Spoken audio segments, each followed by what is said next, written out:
Ethan Cole never thought helping a stranger with shoulder pain would crack open the life he'd carefully sealed shut. But when Lena walked into that bookstore on a rain-soaked October night, guarded eyes, trembling hands, running from something she wouldn't name, everything shifted. One touch became a confession. One conversation became a lifeline. And when her past came back to claim her, Ethan had to choose: protect the fragile peace he'd built for his daughter, or fight for a woman who taught him that broken people don't need saving. They need someone brave enough to stand beside them. If you're watching from anywhere in the world, drop your city in the comments. I want to see how far this story travels.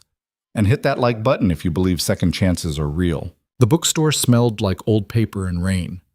Ethan Cole stood behind the counter, hands pressed flat against the scarred wood, staring at the spreadsheet glowing on the ancient desktop computer. Numbers. Always numbers. Rent due in 8 days. His daughter's daycare bill sitting on the kitchen table at home, red-stamped and overdue. The oil light in his car had been on for 3 weeks. He rubbed his eyes. 30 years old. Single father. Working part-time at a failing bookstore just outside Boston because the hours were flexible and his daughter Mia needed him home by 6 every night. No exceptions. The rain hammered the windows. It was almost 8. He should have closed an hour ago, but the owner, Paul, had called in sick again, and Ethan couldn't afford to lose the shift pay. The bell above the door chimed.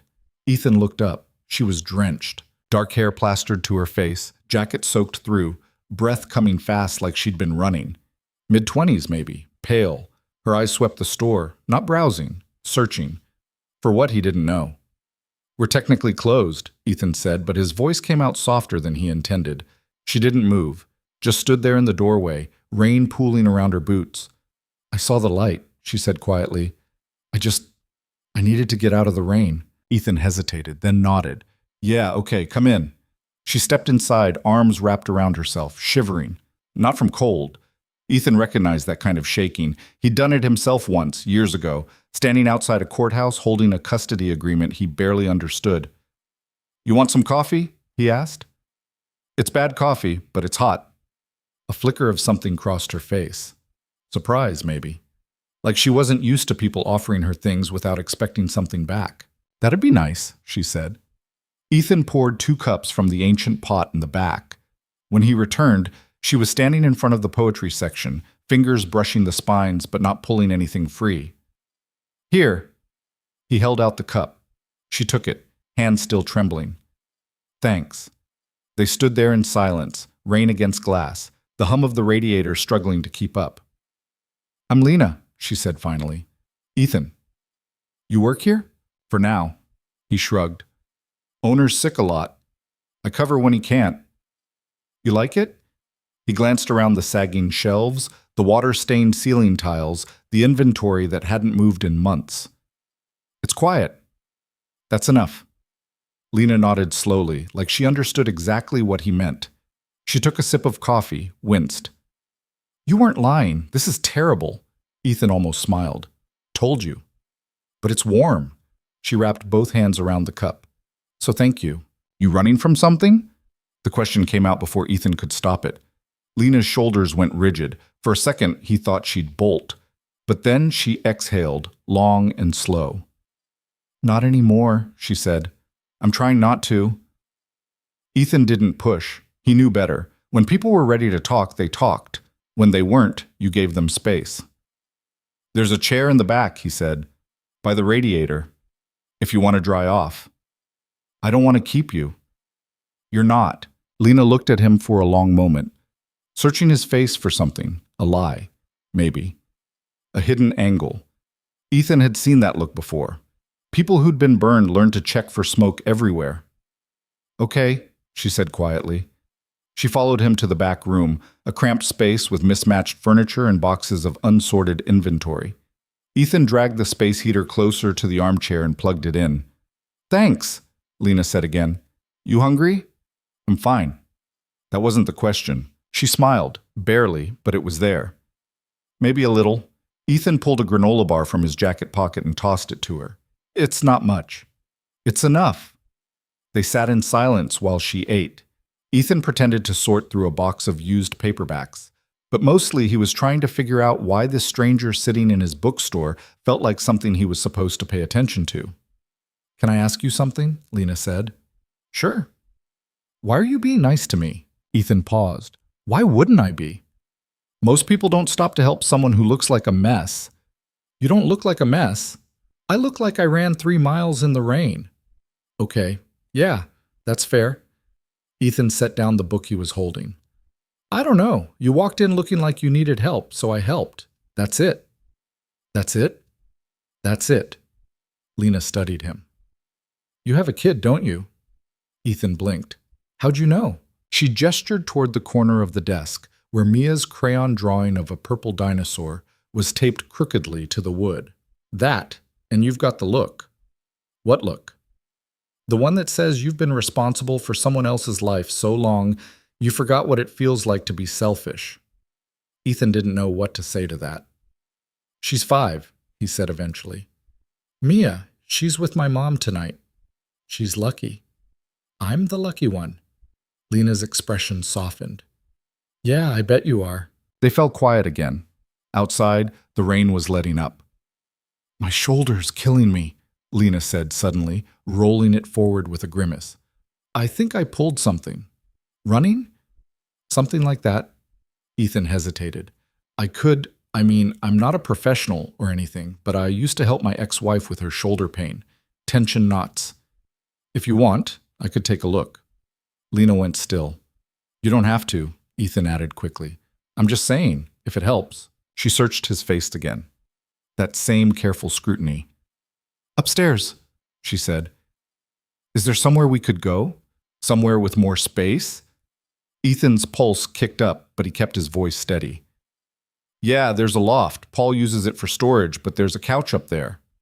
"Okay." He led her up the narrow staircase to the second floor. The loft was dusty, cluttered with boxes and forgotten furniture, but there was a worn leather couch near the window. Ethan flicked on the lamp. "Sit," he said. Lena sat. Ethan stood behind her, hands hovering uncertainly. "You sure about this?" he asked. "I'm sure." He placed his hands gently on her shoulders. She flinched, just barely, then forced herself to relax. "Tell me if it's too much," Ethan said. "I will." He pressed his thumbs into the knot at the base of her neck, slow and careful. Lena sucked in a breath. "Sorry," Ethan murmured. "No, it's good. Keep going." He worked the tension in small circles, feeling the tight muscles start to release. Lena's breathing slowed. Her head tipped forward. "How long have you been carrying this?" Ethan asked quietly. "A while." "You should see someone, a real physical therapist." "Yeah." Her voice was distant. "Maybe." Ethan's hands moved lower, along the curve of her shoulder blade. Lena exhaled, long and unsteady.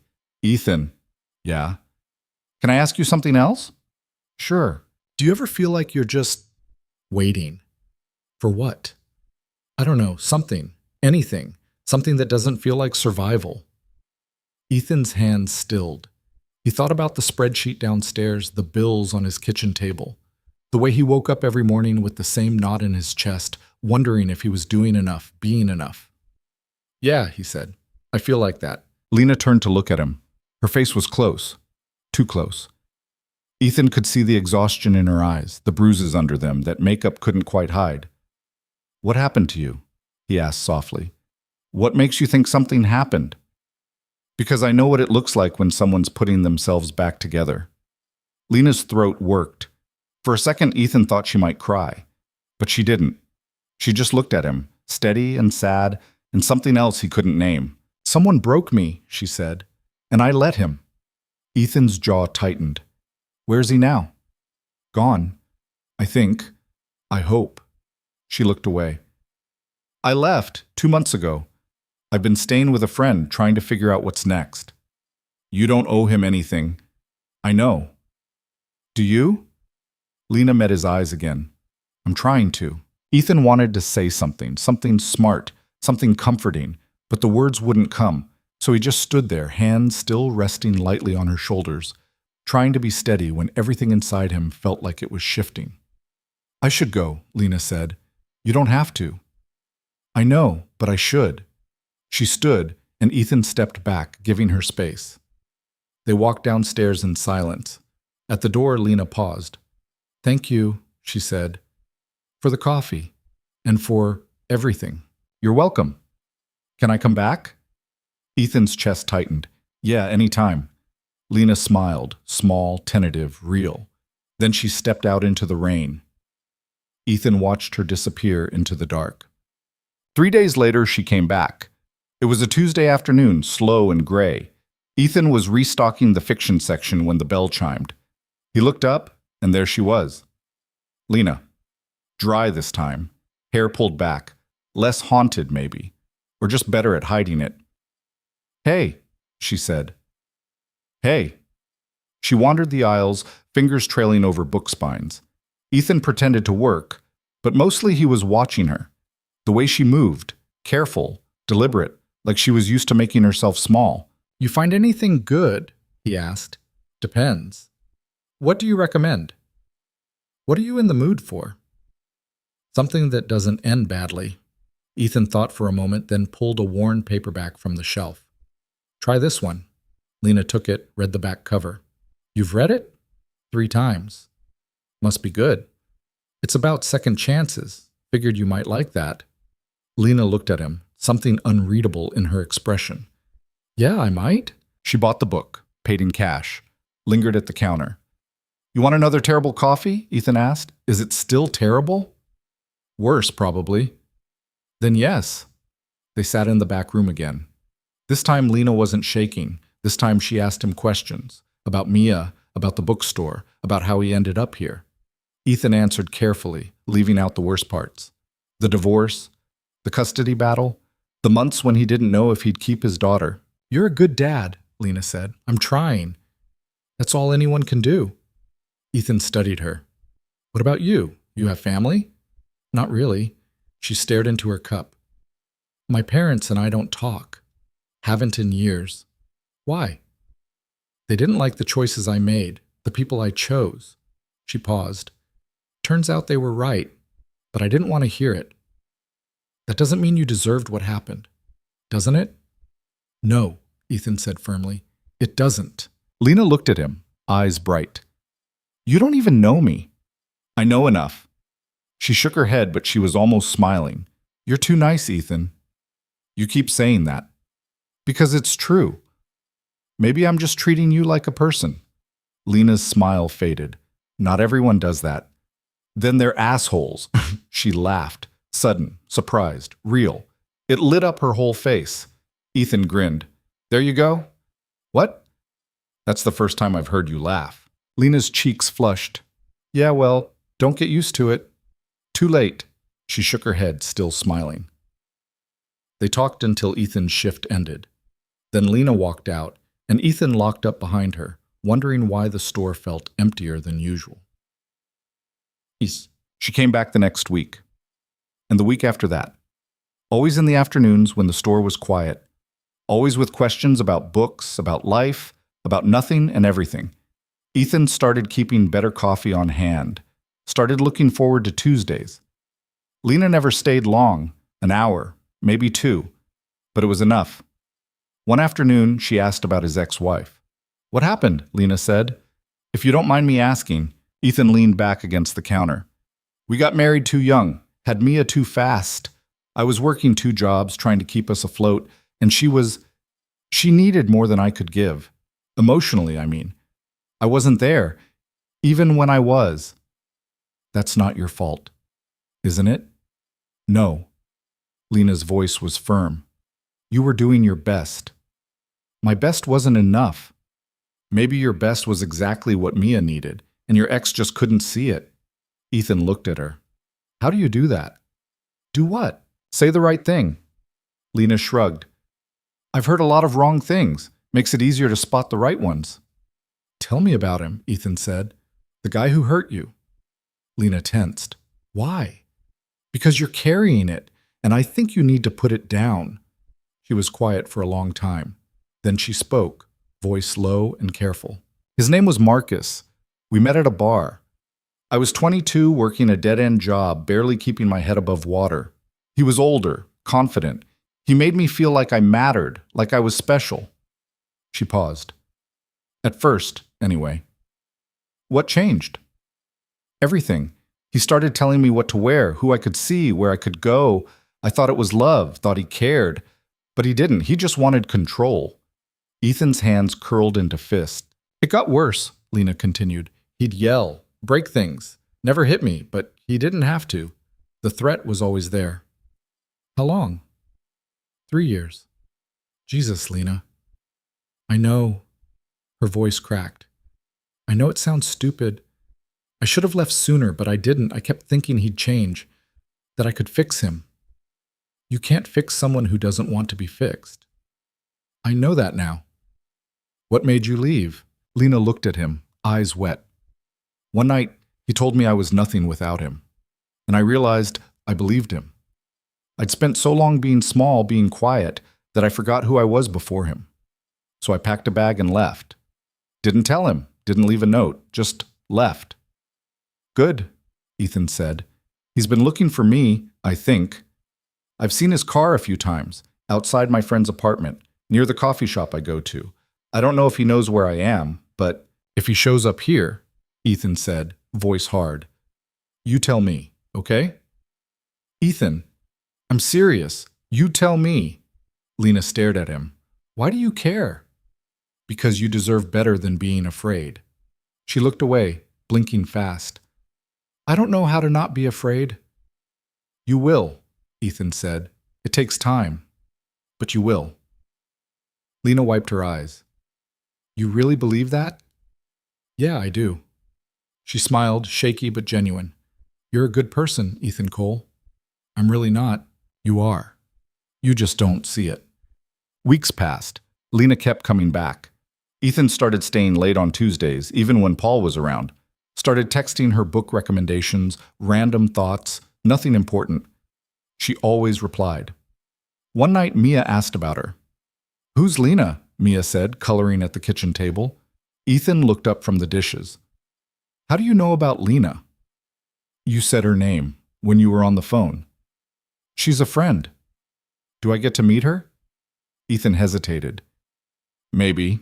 Someday. Is she your girlfriend? No, sweetheart. She's just a friend. Mia frowned. But you like her. What makes you say that? You smile when you talk about her. Ethan didn't know what to say to that. Can she come over for dinner? Mia asked. I don't know, kiddo. We'll see.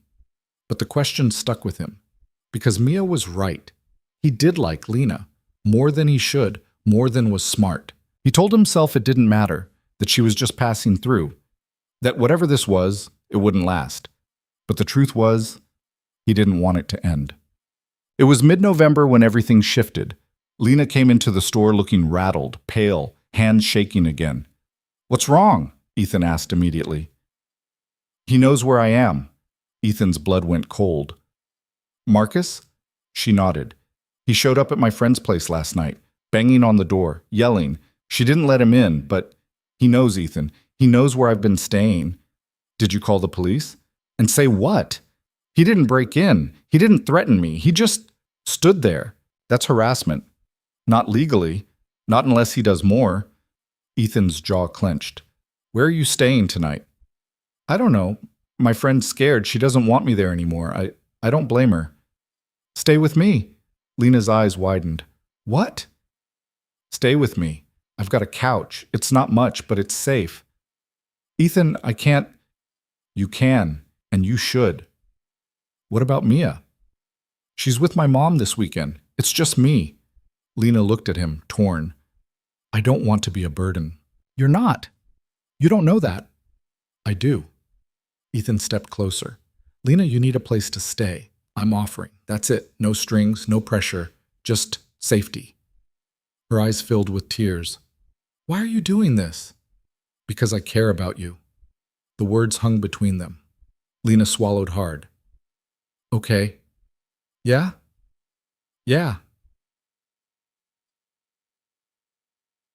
They drove to Ethan's apartment in silence. It was small, one bedroom, barely furnished, toys scattered across the living room floor. Ethan kicked them aside, suddenly self-conscious. Sorry, he muttered. It's a mess. It's not. Lena looked around, taking it in. It's lived in. That's different. Ethan showed her the couch, brought her blankets, made sure she had everything she needed. Then he stood there awkwardly, unsure what to do next. You want something to eat? He asked. I'm okay. You sure? Yeah. Ethan nodded. All right, well, I'll be in my room. If you need anything, just knock. Ethan. He turned. Thank you, Lena said quietly. For this. For everything. You don't have to thank me. I do, because not everyone would. Ethan didn't know what to say, so he just nodded and walked away. But he didn't sleep. He lay in bed, staring at the ceiling, listening to the faint sound of Lena moving around in the next room, wondering if this was the right thing, wondering if he was crossing a line, wondering if maybe, just maybe, he was finally letting himself want something again. The next morning, Ethan woke to the smell of coffee. He stumbled into the kitchen and found Lena standing at the counter, mug in hand, looking out the window. Morning, he said. She turned, smiling softly. Morning, I made coffee. Hope that's okay. More than okay. She poured him a cup. They stood there in comfortable silence, sipping their drinks. How'd you sleep? Ethan asked. Better than I have in weeks. Good. Lena hesitated. Can I ask you something? Always. Why aren't you asking me to leave? Ethan frowned. Why would I? Because most people would. Most people don't want someone else's problems. You're not a problem, Lena. I come with a lot of baggage. So do I. She looked at him, searching. You really mean that, don't you? Yeah, I do. Lena set down her mug. I don't know what I'm doing, Ethan. I don't know how to do this. Do what? Let someone be kind to me without waiting for the catch. Ethan stepped closer. There's no catch. There's always a catch. Not with me. Lena's breath hitched. How can you be so sure? Because I've been where you are. And I know what it feels like to think you don't deserve better, but you do. And I'm not going anywhere. Tears spilled down her cheeks. Ethan reached out, brushing them away with his thumb. I'm scared, Lena whispered. I know. What if he finds me? Then I'll be here. What if I mess this up? Then we'll figure it out. Lena closed her eyes, leaning into his touch. You're too good to me.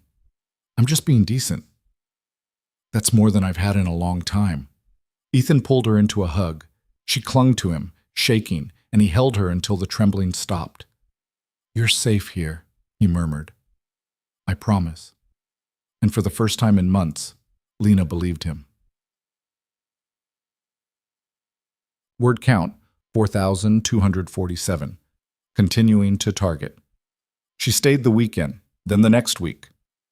Ethan didn't push, didn't ask questions, just made space for her. Lena started helping around the apartment, cleaning, cooking, playing with Mia when she came home. Mia adored her, would drag her into games, into coloring, into elaborate stories about dragons and princesses. She likes you, Ethan said one evening, watching them from the kitchen. Lena looked up, smiling. I like her too. She doesn't warm up to people easily. Maybe she knows I need a friend. Ethan's chest tightened. Maybe. Later, after Mia was asleep, they sat on the couch together. Lena curled into the corner, knees pulled up. Can I ask you something? She said. Sure. Do you ever regret it? Your marriage? Ethan thought about it. I regret how it ended, but I don't regret Mia. She's the best thing I've ever done. You're a good dad, Ethan. You keep saying that, because it's true. He looked at her. What about you? You ever think about having kids? Lena's expression flickered. I did, once. But Marcus, he didn't want them, said they'd get in the way. Of what? Of him. Ethan's jaw tightened. He was an idiot. Yeah, he was. They sat in silence. Then Lena spoke again, softer. I think I'd like to, someday, if I ever feel safe enough. You will. How do you know? Because you're stronger than you think. Lena looked at him, eyes shining. I don't feel strong. You left. That took strength. Or desperation.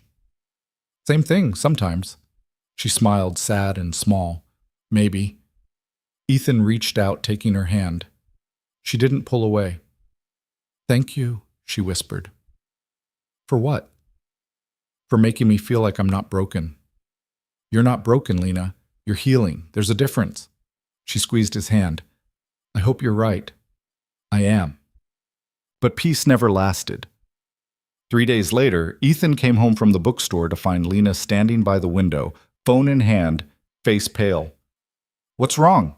He asked immediately. He called. Ethan's stomach dropped. Marcus? She nodded. I don't know how he got my number. I changed it. I don't know how he found me. What did he say? That he misses me, that he just wants to talk. Her voice shook. That I'm being unreasonable. Did you answer? No, but he left a voicemail. Delete it. I can't. Why not? Because what if he escalates? What if I need proof? Ethan crossed the room, taking her shoulders gently. Lena, listen to me. You don't owe him anything. Not a conversation, not an explanation. Nothing. I know. Do you? She looked up at him, eyes wet. I'm trying. If he calls again, don't answer. If he shows up, you call the police. And you tell me, okay? Okay. Ethan pulled her close. She buried her face in his chest, shaking. I hate this, she whispered. I hate being scared. I know. When does it stop? I don't know. But I'm here. As long as you need me. Lena pulled back, looking at him. Why? Because I care about you. You barely know me. I know enough. She searched his face. What if I'm not worth it? You are. How can you be so sure? Because I see you, Lena, and I'm not going anywhere. Her breath caught. For a moment they just stood there, inches apart, the air between them charged and fragile. Then Lena kissed him. It was sudden, desperate and soft and terrified all at once. Ethan froze, then kissed her back, gentle and careful. When they pulled apart, Lena was crying. I'm sorry, she whispered. I shouldn't have. Don't apologize. But Lena, Ethan cupped her face. I wanted that too. She stared at him, wide-eyed. You did? Yeah, I did. Why didn't you say anything? Because I didn't want to push. I didn't want you to think I was like him. Yeah. Lena shook her head. You're nothing like him. Good. She smiled, shaky and real. Can we just take this slow? As slow as you need. I don't know what I'm doing. Neither do I. That's comforting, she said, and Ethan laughed. We'll figure it out, he said. Together. Lena leaned her forehead against his. Okay. Okay. But Marcus didn't let go. The calls kept coming. Then the texts. Then, one night, Ethan came home to find Lena standing on the porch, staring at her car. All 4 tires were slashed. Jesus, Ethan breathed. Lena didn't move, just stood there, arms wrapped around herself. It was him, she said flatly. You don't know that. Yes, I do. Ethan pulled out his phone. I'm calling the police. They won't do anything. They have to. They won't, Ethan, not without proof. This is proof. It's vandalism. Could be anyone. But it wasn't anyone. It was him. Lena turned to him, eyes hollow. I know, but they won't believe me. They never do. Ethan called anyway. The cops came, took a report, said they'd look into it. Ethan knew they wouldn't. That night, Lena didn't sleep. She sat on the couch, staring at nothing. Ethan sat beside her. Talk to me. There's nothing to say. Then just be here. With me. She leaned against him and he wrapped his arm around her. I'm tired, she whispered. I know. I don't know how much more I can take. You're stronger than you think. What if I'm not? Ethan turned her face toward his. Then I'll be strong enough for both of us. Lena's eyes filled. You can't promise that. Watch me. She kissed him again, harder this time, like she was trying to prove something. Ethan kissed her back, pouring everything he couldn't say into it. When they broke apart, Lena was shaking. "Stay with me," Ethan whispered. "Not just tonight. Stay." "Ethan, I mean it. Move in. Officially. Stop running. Stay." "What about Mia? She already loves you. What if this doesn't work? What if it does?" Lena looked at him, torn and terrified and wanting. "Okay," she whispered. "Yeah? Yeah."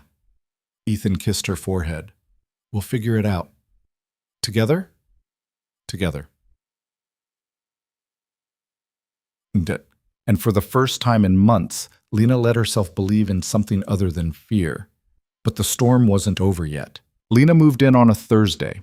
She didn't have much. 2 suitcases, a duffel bag, a box of books she'd collected over the years. Ethan helped her carry everything up the stairs while Mia bounced around them, chattering nonstop about how Lena could sleep in her room and they could have sleepovers every night. "She's staying in the guest room, kiddo," Ethan said, setting down a suitcase. Mia frowned. "We don't have a guest room." "We do now, the office." "But where will you work?" "I'll figure it out." Lena knelt down to Mia's level. "Hey, I promise I won't take up too much space, okay?" Mia studied her seriously. "Okay, but you have to promise to play dragons with me." "Deal." They shook on it, pinky promise and all, and Ethan watched them with something warm and fragile expanding in his chest. Later, after Mia was in bed, Ethan and Lena stood in the doorway of what used to be his office. He'd cleared out most of the clutter, stacked boxes in the closet, moved his desk to the corner of the living room. The room was small, barely big enough for a twin bed and a dresser, but it was clean, private. "It's not much," Ethan said. "It's perfect," Lena replied. "You don't have to say that." "I'm not just saying it." She turned to him. "I mean it, thank you." "You're welcome." They stood there, awkward and uncertain. Ethan shoved his hands in his pockets. "So," he said, "house rules. You can use anything in the kitchen. Bathroom's shared, obviously. Mia wakes up early, so if you're not a morning person, I apologize in advance." Lena smiled. "I'm getting used to early mornings." "Good, because she's relentless." "I noticed." Ethan hesitated. "And if you need space, just say so. I won't be offended." "Same goes for you." "Okay." They looked at each other. The air between them felt charged, fragile, like one wrong word could shatter everything. "Good night, Ethan," Lena said softly. "Good night." She closed the door, and Ethan stood there for a moment longer before heading to his own room. He lay in bed, staring at the ceiling, wondering what the hell he was doing, wondering if this was smart, wondering if he was setting himself up for something he couldn't handle. But when he closed his eyes, all he saw was Lena's face, the way she'd looked at him when she said yes. Like maybe, just maybe, she believed things could get better. That had to count for something. The first week was strange. Good strange, but strange.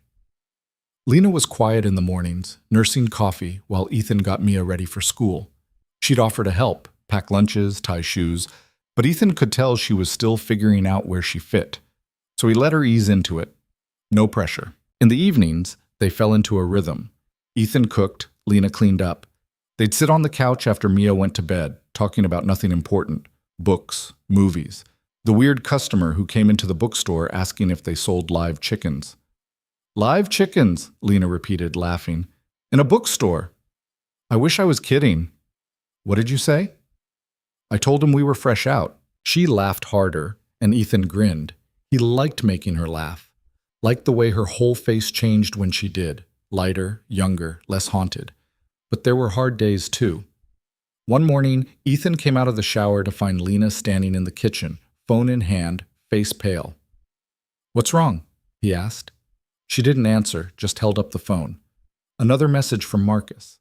This one wasn't begging, it was a threat. "You think you can just disappear? You think I won't find you?" Ethan's blood went cold. "When did this come in?" 10 minutes ago." "Did you respond?" "No." "Good. Don't." Lena set the phone down, hands shaking. "He's not going to stop." "Then we go to the police again." "And say what?" "He sent me a text. They won't care, Ethan. They have to." "They don't. I've tried this before. They don't do anything until something happens. Then we get a restraining order. Lena laughed bitterly. You think a piece of paper is going to stop him? It's a start. It's useless. Ethan crossed the room, taking her shoulders gently. Hey, look at me. She did, eyes wet. We're not doing nothing, he said. Okay? We're going to the courthouse today.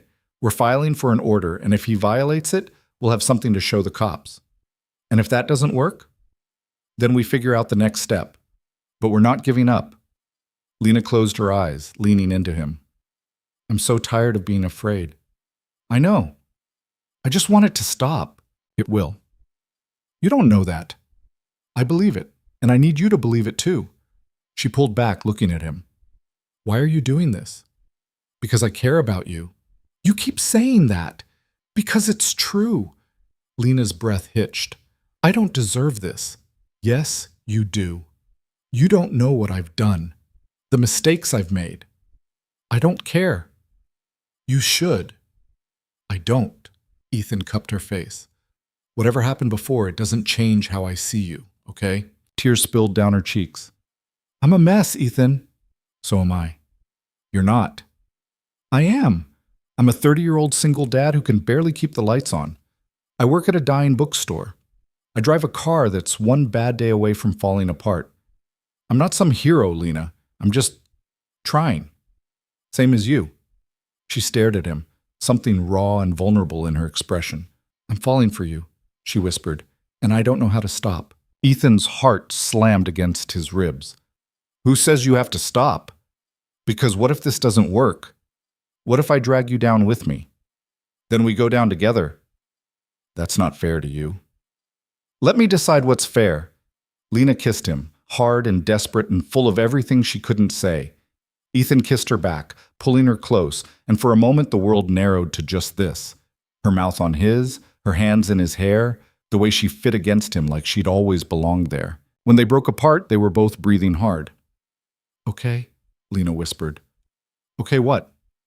Okay, I'll try. I'll believe this can work. Good. But if it doesn't, it will. Ethan, it will.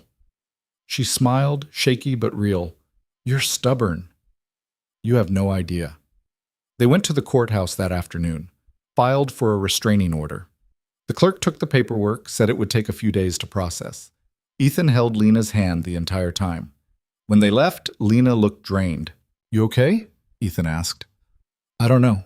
Maybe. You did good. I didn't do anything. You showed up. That's something.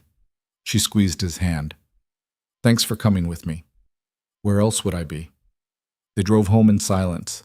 When they got back to the apartment, Mia was already there, dropped off by Ethan's mom. She took one look at Lena's face and ran over. Are you sad? Mia asked. Lena crouched down. A little, but I'm okay. Did someone hurt you? Lena's breath caught. Not today. Mia frowned, then wrapped her arms around Lena's neck. I'll protect you. Lena started crying, not the quiet kind, big, shaking sobs that she couldn't hold back. Mia just held on tighter. Ethan knelt down beside them, pulling them both close.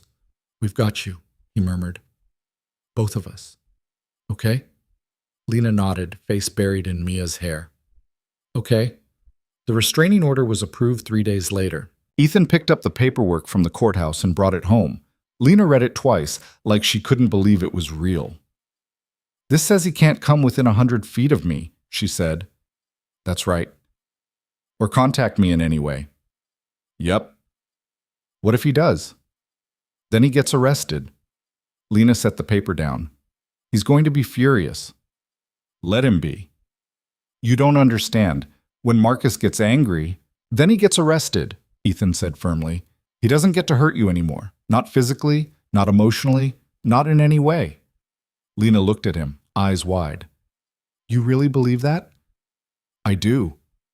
What if the police don't enforce it? Then we make them. And if that doesn't work, then we figure out the next step. But we're not backing down. She studied him for a long moment. You're different than anyone I've ever known. Good different or bad different? Good. She smiled. Really good. Ethan kissed her forehead. We're going to be okay.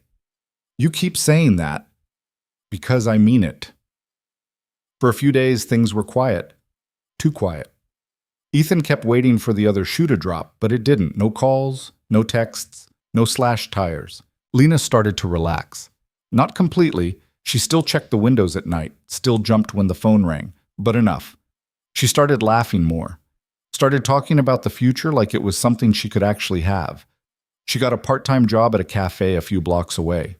Nothing glamorous, but it was hers. She came home smelling like coffee and burnt toast, and Mia would tackle her at the door, demanding to hear about her day. "Did you make any lattes?" Mia asked one evening.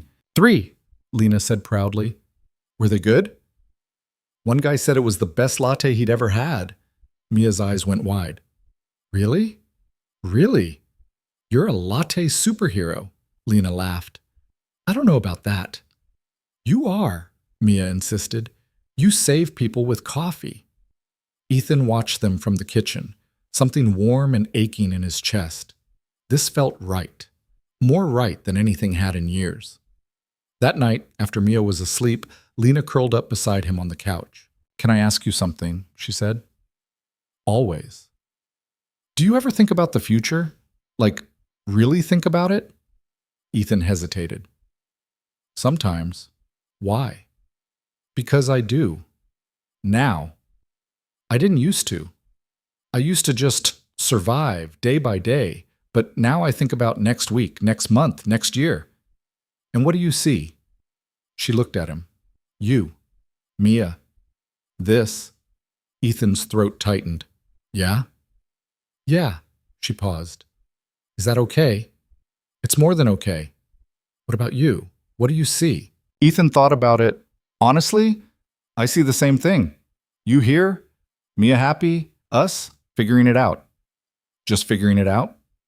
That's all anyone can do, right? Figure it out as we go." Lena smiled. "I like that." "Yeah?" "Yeah." She kissed him, slow and sweet, and Ethan pulled her closer. They stayed like that for a long time, tangled together on the couch, the rest of the world fading away. But peace never lasted. 2 weeks later, Ethan came home from the bookstore to find Lena sitting on the floor of the living room, knees pulled to her chest, staring at her phone. "What happened?" he asked, dropping his bag. She looked up, face streaked with tears. "He knows where I work." Ethan's stomach dropped. "Marcus?" She nodded. "He showed up at the cafe today." "Did he talk to you?" "No, he just stood outside, watching. My manager asked if I knew him. I said no, but he knows I was lying." "Did you call the police?" "And say what? He didn't break the restraining order. He stood on a public sidewalk. That's not illegal. It's intimidation." "It's not enough." Ethan's jaw clenched. "Where is he now?" "I don't know. He left after 20 minutes. "Did he follow you home?" "I don't think so. I took 3 different buses just to be sure." Ethan sat down beside her, pulling her close. "This is escalating." "I know. We need to do something." "Like what?" "I don't know. But we can't just sit here and wait for him to make a move." Lena pulled back, looking at him. "What if he hurts you?" "He won't. You don't know that." "I don't care." "I do." Her voice broke. "I can't. If something happens to you because of me, nothing's going to happen to me." "You don't know that. Then I'll take the risk." "Why?" "Because I love you." The words came out before Ethan could stop them. Lena froze, eyes wide. "You... what?" Ethan swallowed hard. "I love you, Lena. I know it's fast. I know it's complicated, but it's true." Tears spilled down her cheeks. "You can't." "I do." "Ethan, I love you, and I'm not going to let him hurt you." Lena shook her head, crying harder. "I don't deserve this." "Yes, you do. I'm a mess." "So am I." "You're not." "I am, but I'm your mess, and you're mine. And that's enough." She kissed him, desperate and shaking and full of everything she couldn't say. Ethan kissed her back, holding her like she might disappear. "I love you too," she whispered against his mouth. "I'm terrified, but I love you." "Good." "Good?" "Yeah, good. They stayed on the floor, wrapped around each other until Mia came out of her room rubbing her eyes. "Why are you crying?" she asked Lena. Lena wiped her face. "Happy tears. Are those a real thing?" "Yeah, kiddo," Ethan said. "They are." Mia climbed into Lena's lap. "I love you too." Lena's breath hitched. "You do?" "Uh-huh, uh-huh. You're my friend, and you make Daddy smile." Lena hugged her tight, crying all over again. "I love you too, Mia," she whispered. Ethan watched them, something fierce and protective burning in his chest. He meant what he said. He wasn't letting Marcus hurt her, whatever it took. The next day, Ethan went to the cafe during Lena's shift. He didn't tell her he was coming, just parked across the street and waited. Sure enough, an hour in, a man appeared. Tall, mid-30s. Dark hair slicked back, expensive jacket. He stood on the corner, hands in his pockets, staring through the cafe window. Ethan's blood boiled. He got out of the car and crossed the street. "You Marcus?" he asked. The man turned, eyes narrowing. "Who the hell are you?" "Someone who cares about Lena." Recognition flickered across Marcus's face. "Ah, the bookstore guy." "Stay away from her," Marcus smirked. "Or what? Or I make sure you regret it." "That a threat?" "It's a promise." Marcus stepped closer, sizing Ethan up. "You think you scare me?" "I don't care if I scare you. I care that you leave her alone." "She's my girlfriend." "She's not." "She will be. She always comes back." "Not this time," Marcus laughed. "You really think you're different? You really think you can give her what she needs?" "I think I treat her like a person, not a possession." "You don't know her."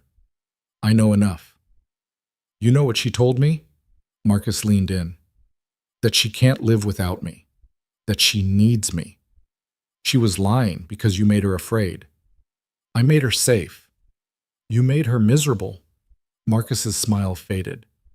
"You're going to regret this." "I already told you I don't care." "You will."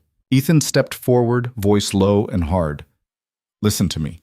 You come near her again, you call her, you text her, you so much as think about her. I'll make sure the cops know, and if they don't do anything, I will." "That another threat?" "It's a fact." Marcus stared at him for a long moment. Then he smiled, cold and sharp. "We'll see," he said. Then he walked away. Ethan stood there, fists clenched, heart pounding. He waited until Marcus was out of sight before heading back to his car. His hands were shaking. He didn't tell Lena about the confrontation, didn't want to scare her. But that night, when she curled up beside him, he held her a little tighter. "You okay?" she asked. "Yeah, just tired." "You sure?" "Yeah." She studied him, then kissed his cheek. "I love you. I love you too. You'd tell me if something was wrong, right?" "Of course." She didn't look convinced, but she let it go. Ethan stared at the ceiling long after she fell asleep. He wasn't afraid of Marcus, but he was afraid of what Marcus might do, and he didn't know how to protect Lena from something he couldn't predict.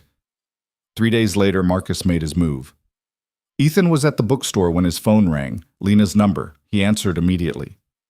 "Hey, Ethan," her voice was shaking. "He's outside the apartment."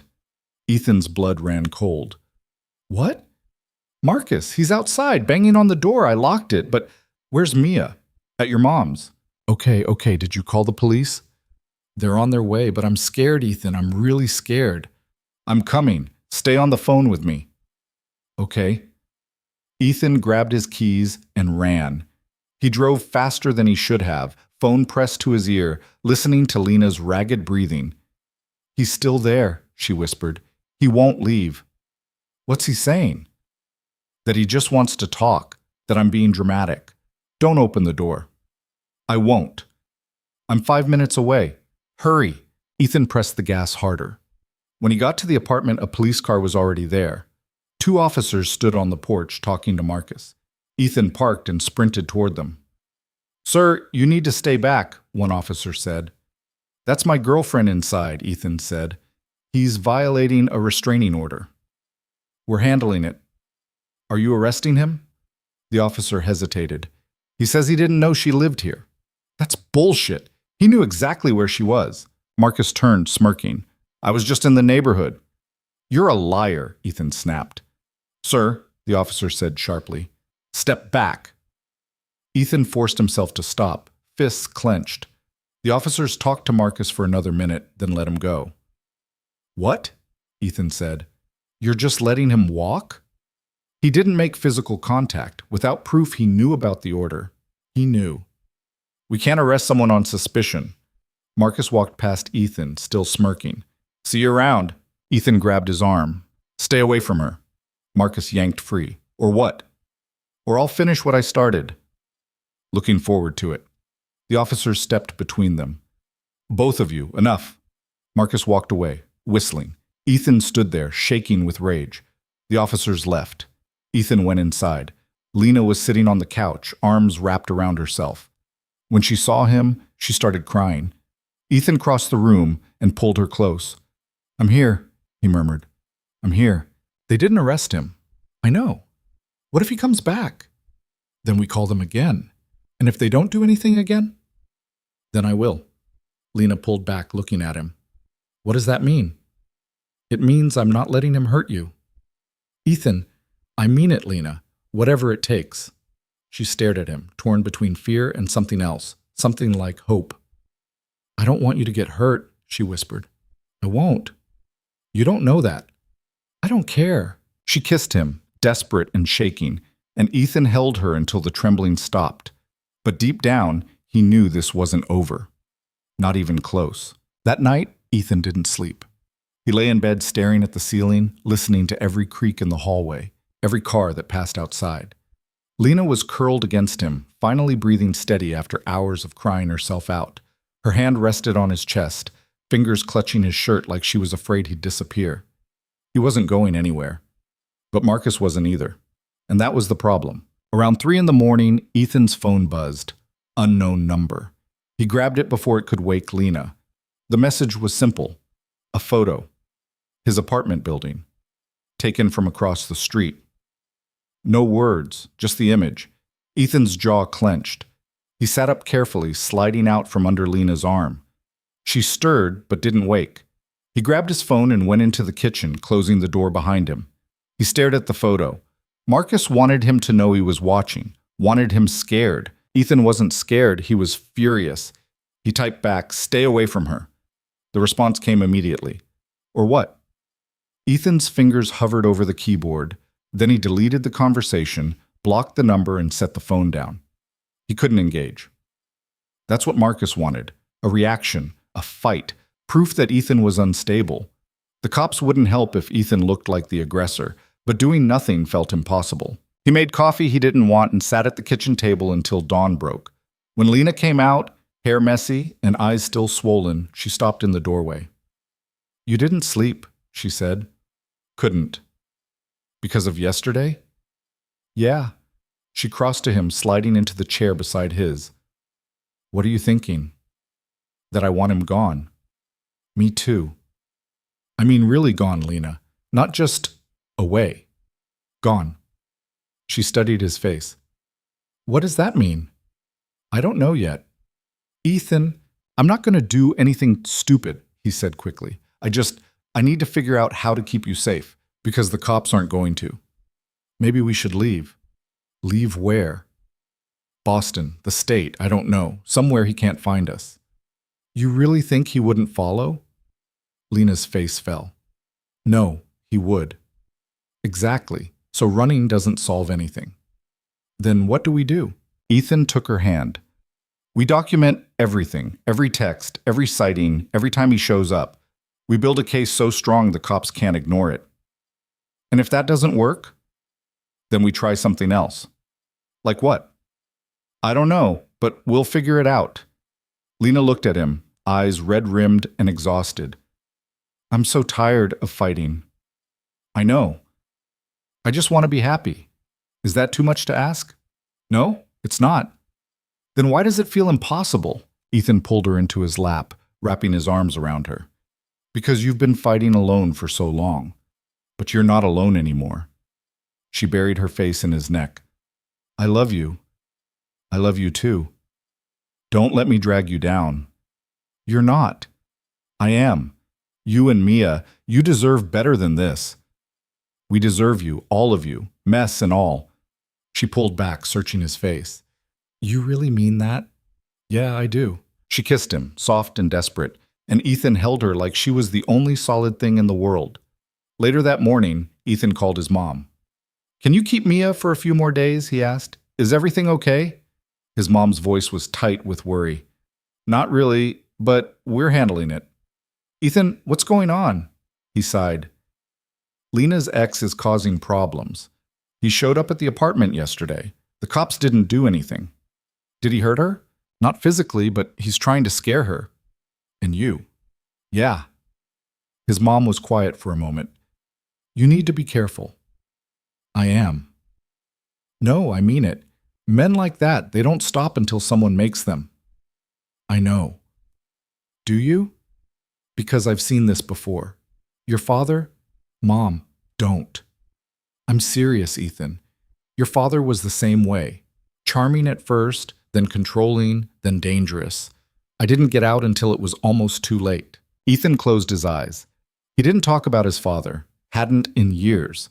The man had walked out when Ethan was 7 and never looked back. Or so Ethan had thought. His mom had told him the truth later, that she'd left, taken Ethan, and spent years looking over her shoulder. I'm not going to let it get that far, Ethan said. You might not have a choice. Then I'll deal with it. Ethan, Mom, I need to keep Mia safe. Can you do that for me? She sighed. Of course, but promise me you'll be smart about this. I will. And if it gets worse, you'll leave. I'm not running. Then you're a fool. Maybe, but I'm her fool. His mom made a sound somewhere between frustration and resignation. She's lucky to have you. I'm the lucky one. Just be careful, please. I will. He hung up and leaned against the counter, the weight of everything pressing down on him. His mom was right. This could get worse. Probably would, but he wasn't backing down. Lena came into the kitchen, dressed for her shift at the cafe. She looked nervous. You sure you want to go in today? Ethan asked. I have to. I can't just hide. You're not hiding. You're being smart. If I don't go, he wins. Lena, I'm going, Ethan. He could see the determination in her eyes, the same stubborn strength that had made her leave Marcus in the first place. Okay, he said, but I'm driving you. You don't have to. I'm driving you. She smiled, small but real. Okay. They drove in silence. Ethan parked across the street from the cafe, same spot as before. I'll be right here, he said. You're going to sit in your car all day? If I have to. Ethan, you have work. Paul can handle it. You need the money. I need you safe more. Lena's throat worked. Thank you. Don't thank me. Just be careful. If he shows up, you call me. Immediately. I will. She leaned over and kissed him, then got out of the car. Ethan watched her walk into the cafe. Then he settled in to wait. The first hour was quiet. Customers came and went. Lena moved behind the counter, making drinks, wiping tables. She looked tense, kept glancing out the window. Ethan didn't blame her. The second hour, Marcus showed up. He didn't come close to the cafe, just stood on the opposite corner, hands in his pockets, staring. Ethan's grip tightened on the steering wheel. Marcus pulled out his phone, typed something. A moment later, Lena's phone buzzed. She looked at it, face going pale. Ethan got out of the car. He crossed the street, heading straight for Marcus. The man saw him coming and smiled. You again, Marcus said. Leave. Public street. You're harassing her. I'm standing here. That's not harassment. You sent her a message.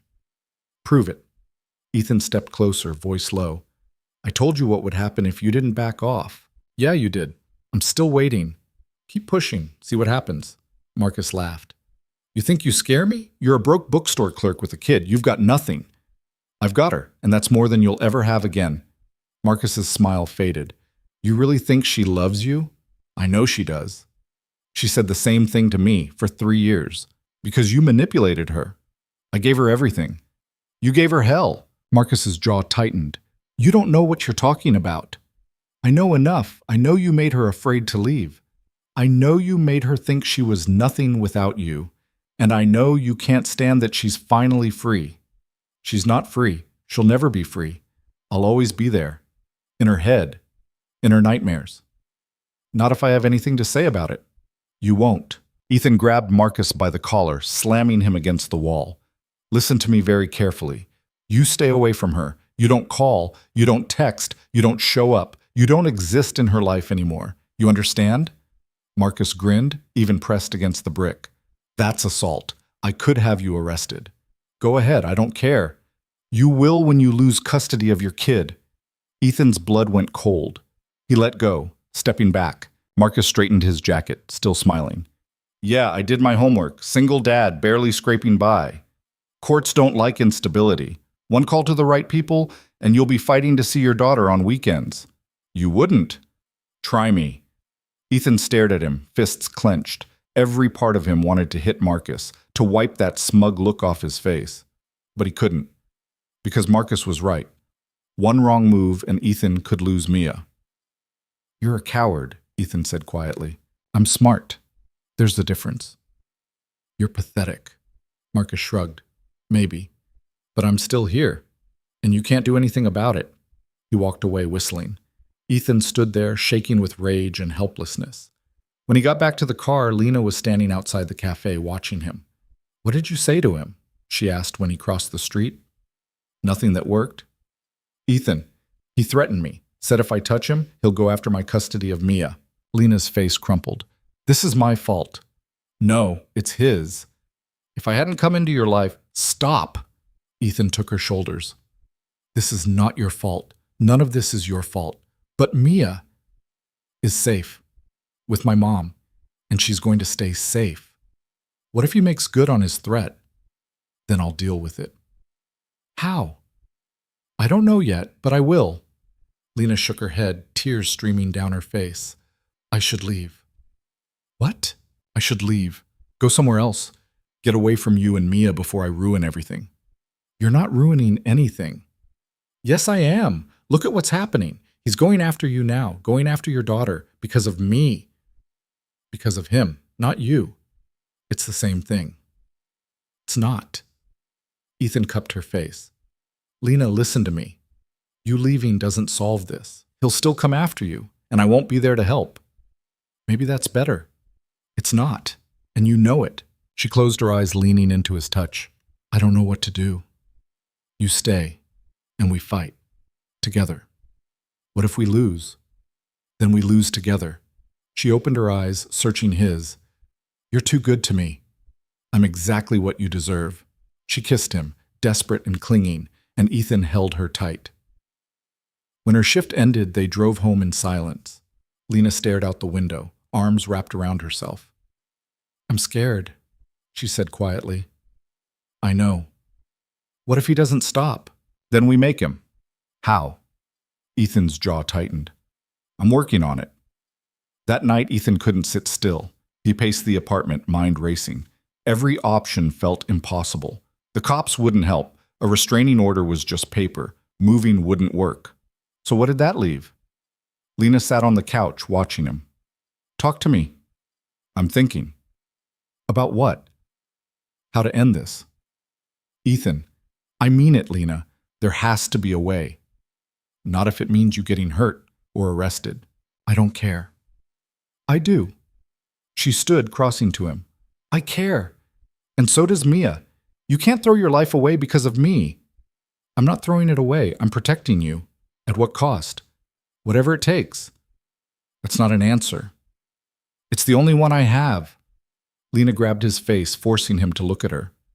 Promise me you won't do anything stupid. I can't promise that. Ethan, I can't let him win, Lena. I can't let him keep terrorizing you. Then we find another way. A legal way. There is no legal way. Not one that works. So what? You're just going to, what? Beat him up? Kill him? No, I don't know. I need him gone. Lena's eyes filled with tears. I don't want to lose you. You won't. You don't know that. Ethan pulled her close, resting his forehead against hers. I'm not going anywhere, I promise. You can't promise that either. Watch me. She kissed him, hard and desperate, and Ethan kissed her back, trying to pour all his certainty into it. But deep down, he didn't know if he could keep that promise. The next day, Marcus escalated. Ethan was at the bookstore when his phone rang. Lena's manager. "Is Lena okay?" the woman asked. Ethan's stomach dropped. "What happened?" "Someone trashed her car, keyed it, slashed the tires, broke the windows. She's pretty shaken up." "Where is she?" "Out back. She doesn't want to come inside." "I'm on my way." Ethan left Paul to close and drove to the cafe. When he got there, Lena was sitting on the curb behind the building, staring at her car, or what was left of it. The word mine was carved into the hood. Deep, jagged letters. Ethan felt something cold and sharp settle in his chest. "Did you call the police?" he asked, sitting beside her. "They came, took photos, said they'd file a report." "That's it?" "That's it." "Did you tell them about Marcus?" "They said there's no proof it was him." "Of course it was him." "I know, but they don't care." Ethan stared at the car, at the word carved into the metal. Mine. Like Lena was a possession, a thing to be owned. "I'm done," Ethan said quietly. "Done with what?" "Playing by the rules. They don't work." Lena turned to him, eyes wide. "What are you going to do?" "I don't know yet, but I'm done sitting back and waiting for the cops to care." "Ethan, please." "He's not going to stop, Lena. You know that. He's going to keep pushing until something breaks." "Then let it be the car. Let it be things, not you." "It won't stop at things. You don't know that." "Yes, I do. Because guys like him, they don't stop until they get what they want, or until someone makes them." Lena grabbed his arm. "Don't do this, please." "I have to." "No, you don't. We can leave. We can go somewhere he can't find us." "He'll find us. You know he will."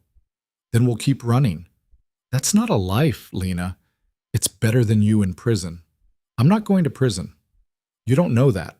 Ethan looked at her, jaw tight. "I can't keep watching him hurt you." "He's not hurting me. It's just a car." "Today it's a car. Tomorrow it's you." "You don't know that." "I do. And I'm not waiting to find out." He stood, pulling her up with him. "Come on, we're going home." "What about my car?" "We'll deal with it later." They drove back to the apartment in silence. Lena kept glancing at him, nervous. "What are you thinking?" she asked. "I'm thinking I need to have a conversation with Marcus." "You already did. It didn't work." "Then I'll try harder." "Ethan, I'm not letting him do this, Lena. I'm not." She went quiet, staring out the window. When they got home, Ethan sat down at his laptop and started searching. Marcus's full name, his job, his address. It took 20 minutes, but he found it. An apartment downtown, expensive building, top floor. "What are you doing?" Lena asked, looking over his shoulder. "Finding him." "Why?"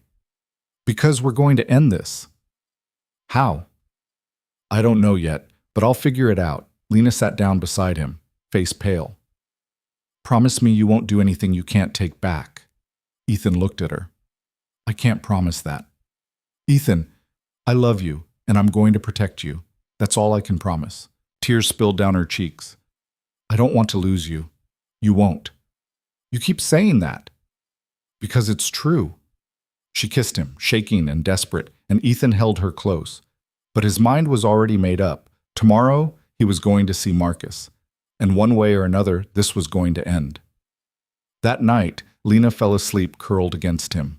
Ethan lay awake, staring at the ceiling, running through scenarios in his head. He could confront Marcus again, try to reason with him, but that hadn't worked before. He could threaten him, but Marcus didn't scare easy. He could... His phone buzzed. Unknown number. Another photo. This time it was Mia, playing in his mom's front yard. Ethan's blood turned to ice. The message below read, "Cute kid. Would be a shame if something happened to her." Ethan sat up, heart pounding. He called his mom immediately. "Hello?" She sounded groggy. "Is Mia okay?" "What?" "Yes, she's asleep. Why?" "Lock the doors, all of them, and don't let her out of your sight tomorrow." "Ethan, what's going on?" "Just do it, please." "You're scaring me." "I'm serious, Mom. Lock everything.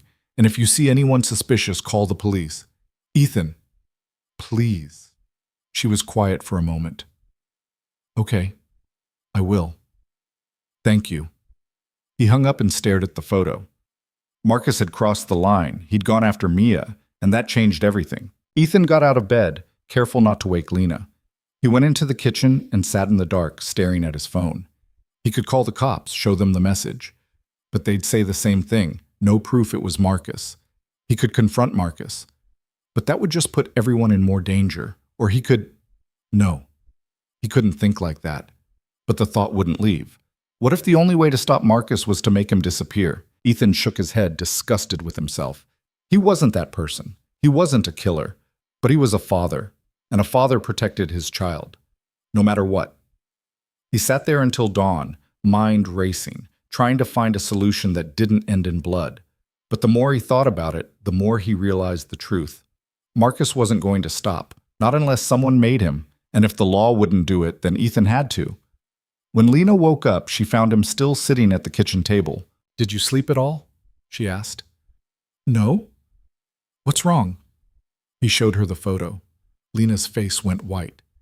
He sent this? Last night.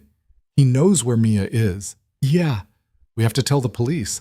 They won't do anything. They have to. He's threatening a child. It's an anonymous number. They'll say there's no proof. Lena's hands shook. What do we do? Ethan looked at her, jaw set. I'm going to see him. What? I'm going to his apartment, and I'm going to end this. Ethan, no. He went after Mia, Lena. My daughter. I'm not letting that slide. You can't just… I can. And I will. What are you going to do? Whatever it takes. Lena grabbed his face, forcing him to look at her. Listen to me. If you do this, you could lose everything. Your daughter, your freedom, your life. If I don't, I could lose them anyway. You don't know that. Yes, I do. He pulled her hands away gently. I have to do this. Then I'm coming with you. No. Ethan, no. You stay here. Where it's safe. It's not safe here. He knows where we live. Then go to my mom's.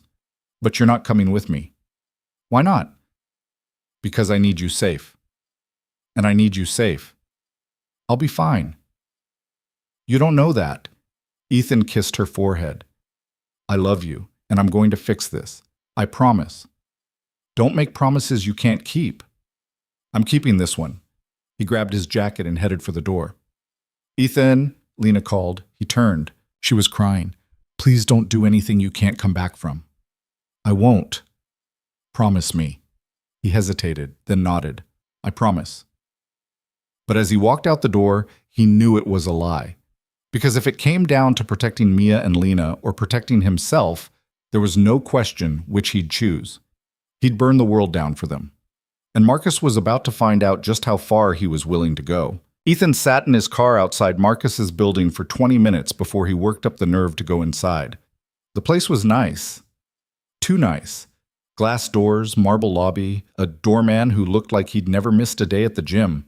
Ethan felt out of place in his worn jacket and scuffed boots, but he didn't care. He walked up to the doorman. I'm here to see Marcus Brennan. The doorman looked him up and down. Is he expecting you? No. Then I can't let you up. Call him. Tell him Ethan Cole is here. The doorman hesitated, then picked up the phone. He spoke quietly, then hung up. Top floor, penthouse. Ethan nodded and headed for the elevator. His heart was pounding. He didn't have a plan. Not a real one. Just a burning need to make Marcus understand that this ended today. The elevator ride felt like an eternity. When the doors opened, Marcus was standing in the hallway, leaning against his doorframe, smirking. Well, Marcus said.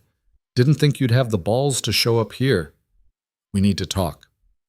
So talk. Inside. Marcus shrugged and stepped back, gesturing for Ethan to enter. The apartment was exactly what Ethan expected. Expensive furniture, floor-to-ceiling windows overlooking the city, everything pristine and cold. No warmth, no life. Nice place, Ethan said flatly. Thanks. I do well for myself. Marcus closed the door. So, what's this about? You know what it's about. Humor me. Ethan turned to face him. You sent me a photo of my daughter. Did I? Don't play games. Marcus's smile widened. I don't know what you're talking about. You threatened a 5-year-old.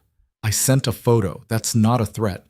The message said, I didn't send any message, just a picture of a kid playing in a yard. Could be anyone's kid. Ethan's fists clenched. Stay away from her.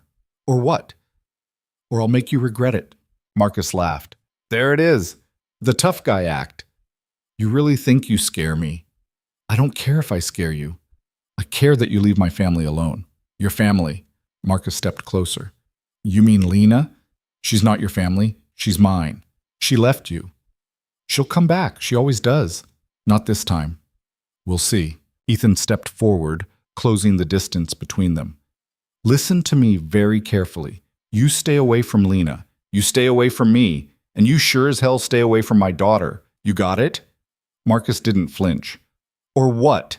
You going to hit me? Go ahead. I'll have you arrested before you make it to the lobby.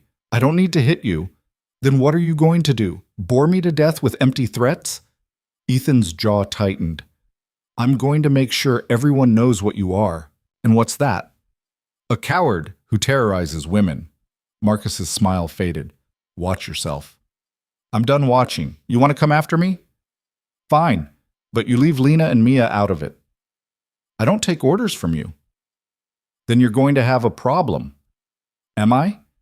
Yeah, because I'm not backing down. Marcus studied him for a long moment. Then he laughed. You really think you can protect her, don't you? You think you're some kind of hero. I'm not a hero. I'm just someone who actually cares about her. I care about her. No, you don't. You care about controlling her. Same thing. It's not. Marcus's expression hardened. You don't know her like I do. You don't know what she needs. She needs to be safe, and she's not safe with you. She's not safe with you either. You're broke, unstable. You can't even keep a real job. At least I don't terrorize people. I don't terrorize anyone. I love her. That's not love. That's obsession. You'd know all about that, wouldn't you? Obsessing over a woman you barely know. I know her better than you ever did. You know what she wants you to know. She's good at that. Playing the victim, making men think they're saving her. Ethan's blood boiled. She's not playing anything. Sure she is, and you fell for it. Hook, line, and sinker. You're delusional. I'm realistic. You'd think she loves you. She doesn't. She loves the idea of you, the safety, the stability. But when things get hard, and they will, she'll leave, just like she's left everyone else. You don't know what you're talking about. Don't I? Marcus stepped closer. She told you about her parents, right? How they don't talk? You think that's their fault? It's hers. She pushes everyone away eventually, and you'll be next. That's a lie. Is it? Ask her. Ask her why her parents stopped talking to her. Ask her why every relationship she's ever had has ended in disaster. Because of you. I'm just the latest, but I won't be the last. Ethan grabbed Marcus by the collar, slamming him against the wall. Shut up. Marcus grinned, even with Ethan's fist in his face. There it is. The real you. Angry. Violent. Just like me. I'm nothing like you. Keep telling yourself that. Ethan let go, stepping back. His hands were shaking. Marcus straightened his shirt, still smiling. You know what I think? I think you're scared. Scared that I'm right. Scared that she'll leave you too. She won't. She will. And when she does, I'll be there. Over my dead body. That can be arranged. Ethan stared at him, chest heaving. Every part of him wanted to hit Marcus, to wipe that smug look off his face. But he couldn't. Because Marcus was right about one thing. If Ethan lost control, he'd lose everything. I'm done here, Ethan said. Already? I was just starting to have fun. Ethan headed for the door. Ethan, Marcus called. He stopped, didn't turn around. Tell Lena I miss her, and that I'm not giving up. Ethan walked out, slamming the door behind him. He made it to his car before the shaking got worse. He sat behind the wheel, gripping it so hard his knuckles turned white. He'd failed, completely. Marcus wasn't scared, wasn't backing down. If anything, Ethan had just made things worse. His phone rang. Lena. Hey, he said, trying to keep his voice steady. Are you okay? Yeah, I'm fine. Did you see him? Yeah. What happened? Nothing good. Ethan, I'm coming home. We'll talk then. Okay. He hung up and started the car. When he got back to the apartment, Lena was waiting by the door.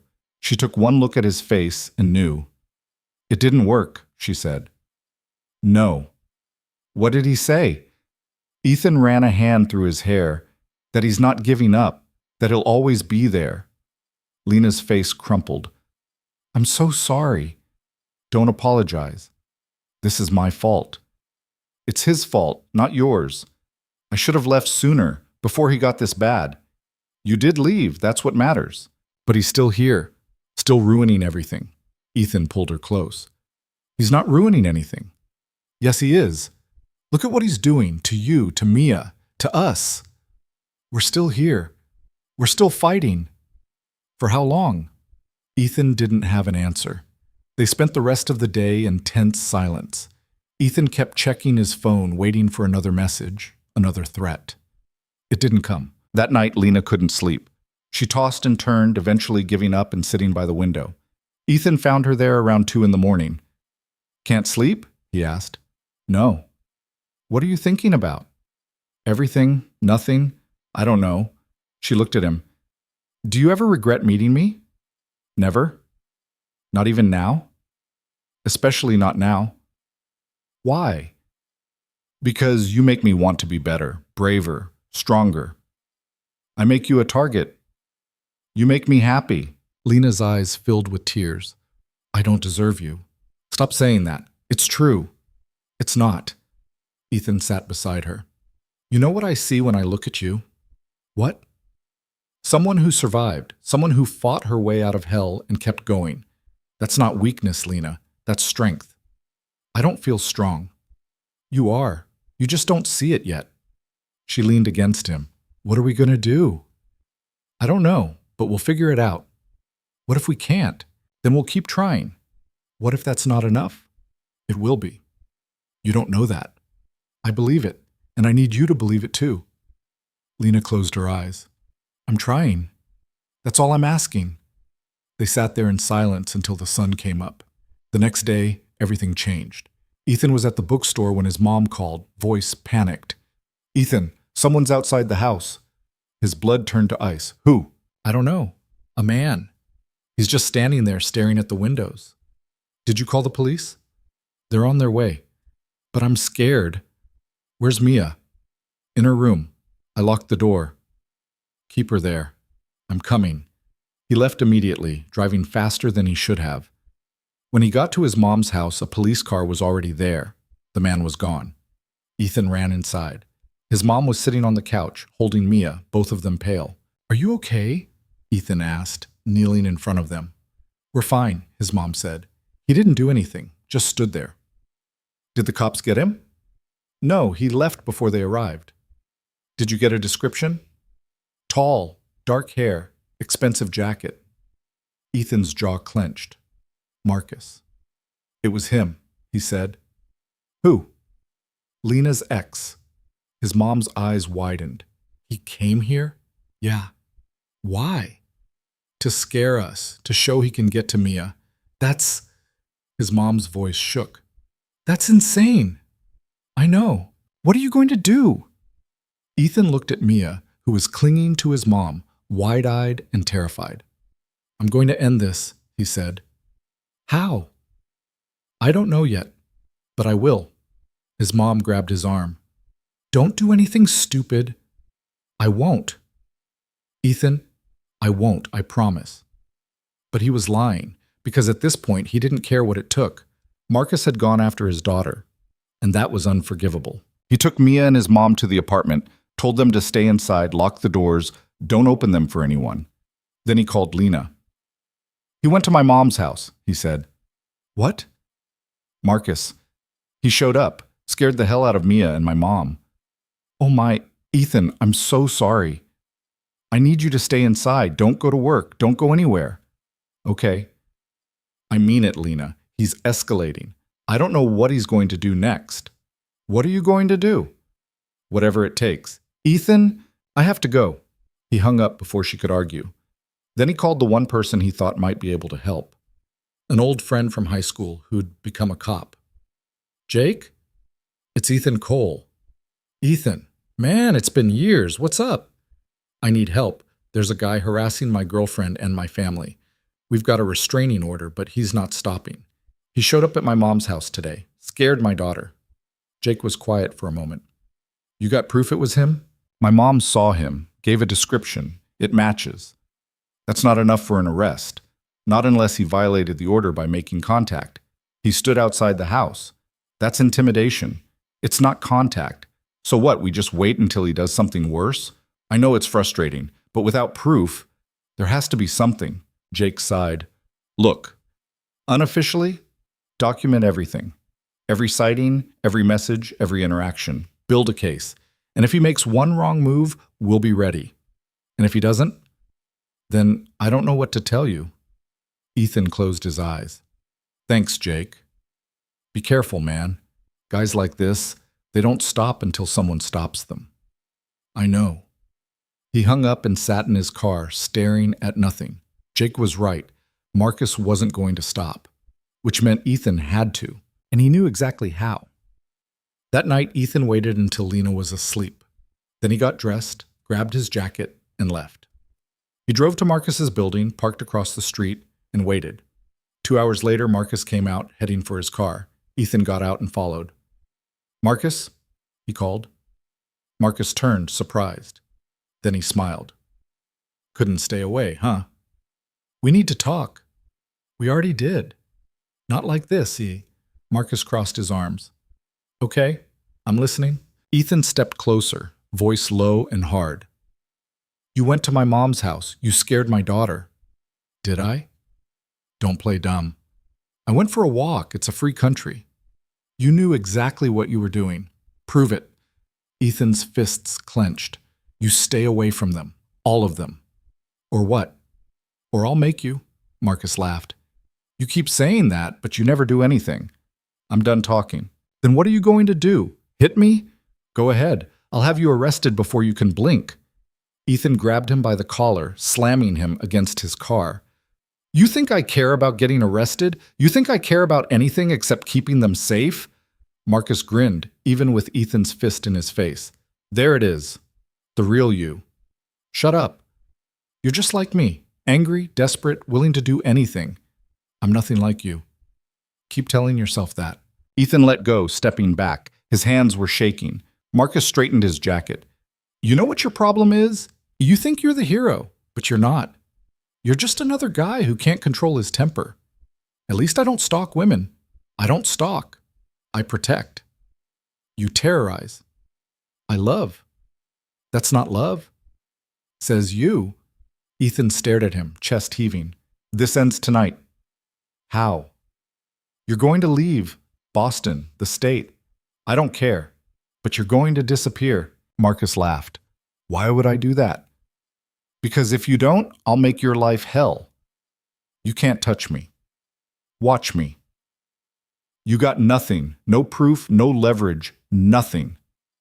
I've got something better. What's that? I've got nothing to lose.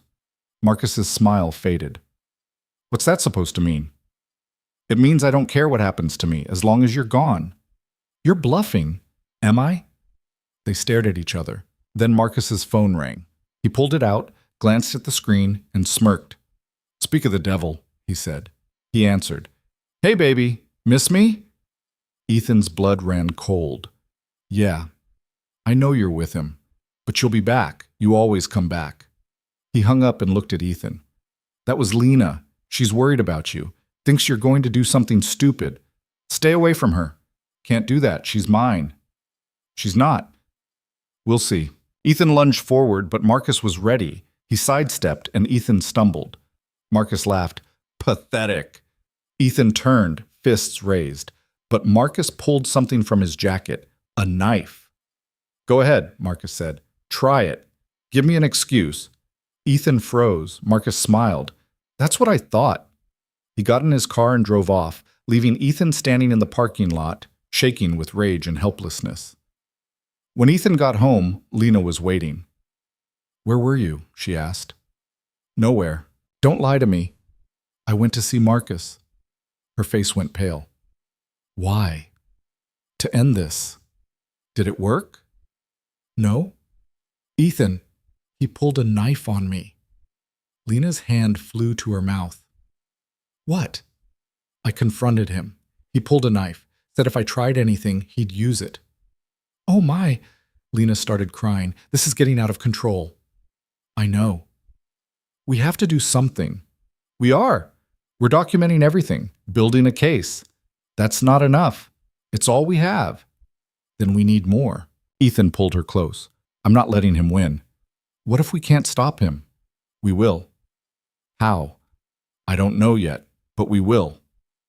Lena buried her face in his chest. I'm so tired. I know. I just want it to be over. It will be. Soon. Promise? Ethan kissed the top of her head. I promise. But deep down, he didn't know if it was a promise he could keep. The next morning, everything came to a head. Ethan woke up to pounding on the door. He got up, checked the peephole. Police? He opened the door. Can I help you? The officer looked grim. Ethan Cole? Yeah. We need you to come with us. Why? Marcus Brennan filed a complaint. Says you assaulted him last night. Ethan's stomach dropped. That's not true. He's got witnesses, security footage. He pulled a knife on me. That's not what the footage shows. Then it's edited. You'll have a chance to explain, but right now you need to come with us. Lena appeared behind Ethan. What's going on? Ma'am, please step back. He didn't do anything. We'll sort this out at the station. Ethan turned to Lena. Call my mom. Tell her to keep Mia there. Ethan, it's going to be okay. No, it's not. It will be. I promise. The officers put him in handcuffs and led him away. Lena stood in the doorway, crying, watching them take him. And for the first time, Ethan wondered if he'd made a mistake, if fighting for Lena was going to cost him everything. They kept Ethan in a holding cell for 6 hours.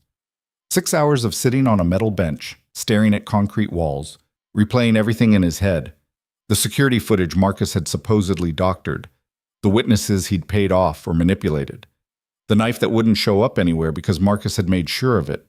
Ethan had walked right into the trap. Around noon, a public defender showed up. Young guy, overworked, carrying a stack of folders that looked ready to topple. Mr. Cole, he said, sitting across from Ethan in the interview room. I'm Daniel Reeves. I've been assigned to your case. What case? I didn't do anything. That's not what the evidence shows. The evidence is fake. Daniel flipped through the file. Security footage from the parking garage shows you grabbing Mr. Brennan and slamming him against a car. Because he threatened my family. Can you prove that? He sent me photos, messages. From his phone? No, unknown numbers. Then we can't prove it was him. Ethan's jaw tightened. He's been stalking my girlfriend for months, harassing us. He showed up at my mom's house and scared my daughter.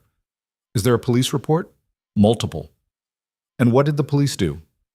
Nothing. Said there wasn't enough proof. Daniel closed the folder. Mr. Cole, I'm going to be honest with you. This doesn't look good. You confronted him twice. The second time you assaulted him. His lawyer is pushing for charges. So what am I looking at? Assault and battery? Could be probation. Could be jail time. Depends on the judge. And my daughter? That's a separate issue. If you're convicted, your ex-wife could use this to challenge custody. Ethan's stomach twisted. I can't lose Mia. Then we need to build a defense. Fast. What do I need to do? First, don't talk to Marcus. Don't go near him. Don't even think about him. Second, we need proof that he's been harassing you. Messages, photos, anything. I deleted some of them. Can you recover them? Maybe. Do it. And we need witnesses. Anyone who saw him at your mom's house. Anyone who saw him at the cafe. Lena, her manager, my mom. Good. I'll reach out to them. Daniel stood. Sit tight. I'll see what I can do about getting you released. 2 hours later, Ethan was out on bail. Lena was waiting in the lobby, eyes red from crying. Are you okay? She asked, rushing to him. I'm fine. What happened? Marcus set me up, edited the footage to make it look like I attacked him. Can they do that? Apparently. What do we do? We fight, and we prove he's lying. They drove home in silence. When they got to the apartment, Mia was there with Ethan's mom. She ran to him, wrapping her arms around his legs. "Daddy, I was scared," she said. Ethan knelt down, pulling her close. "I'm okay, kiddo. Everything's okay." "Are the bad men gone?" Ethan's throat tightened.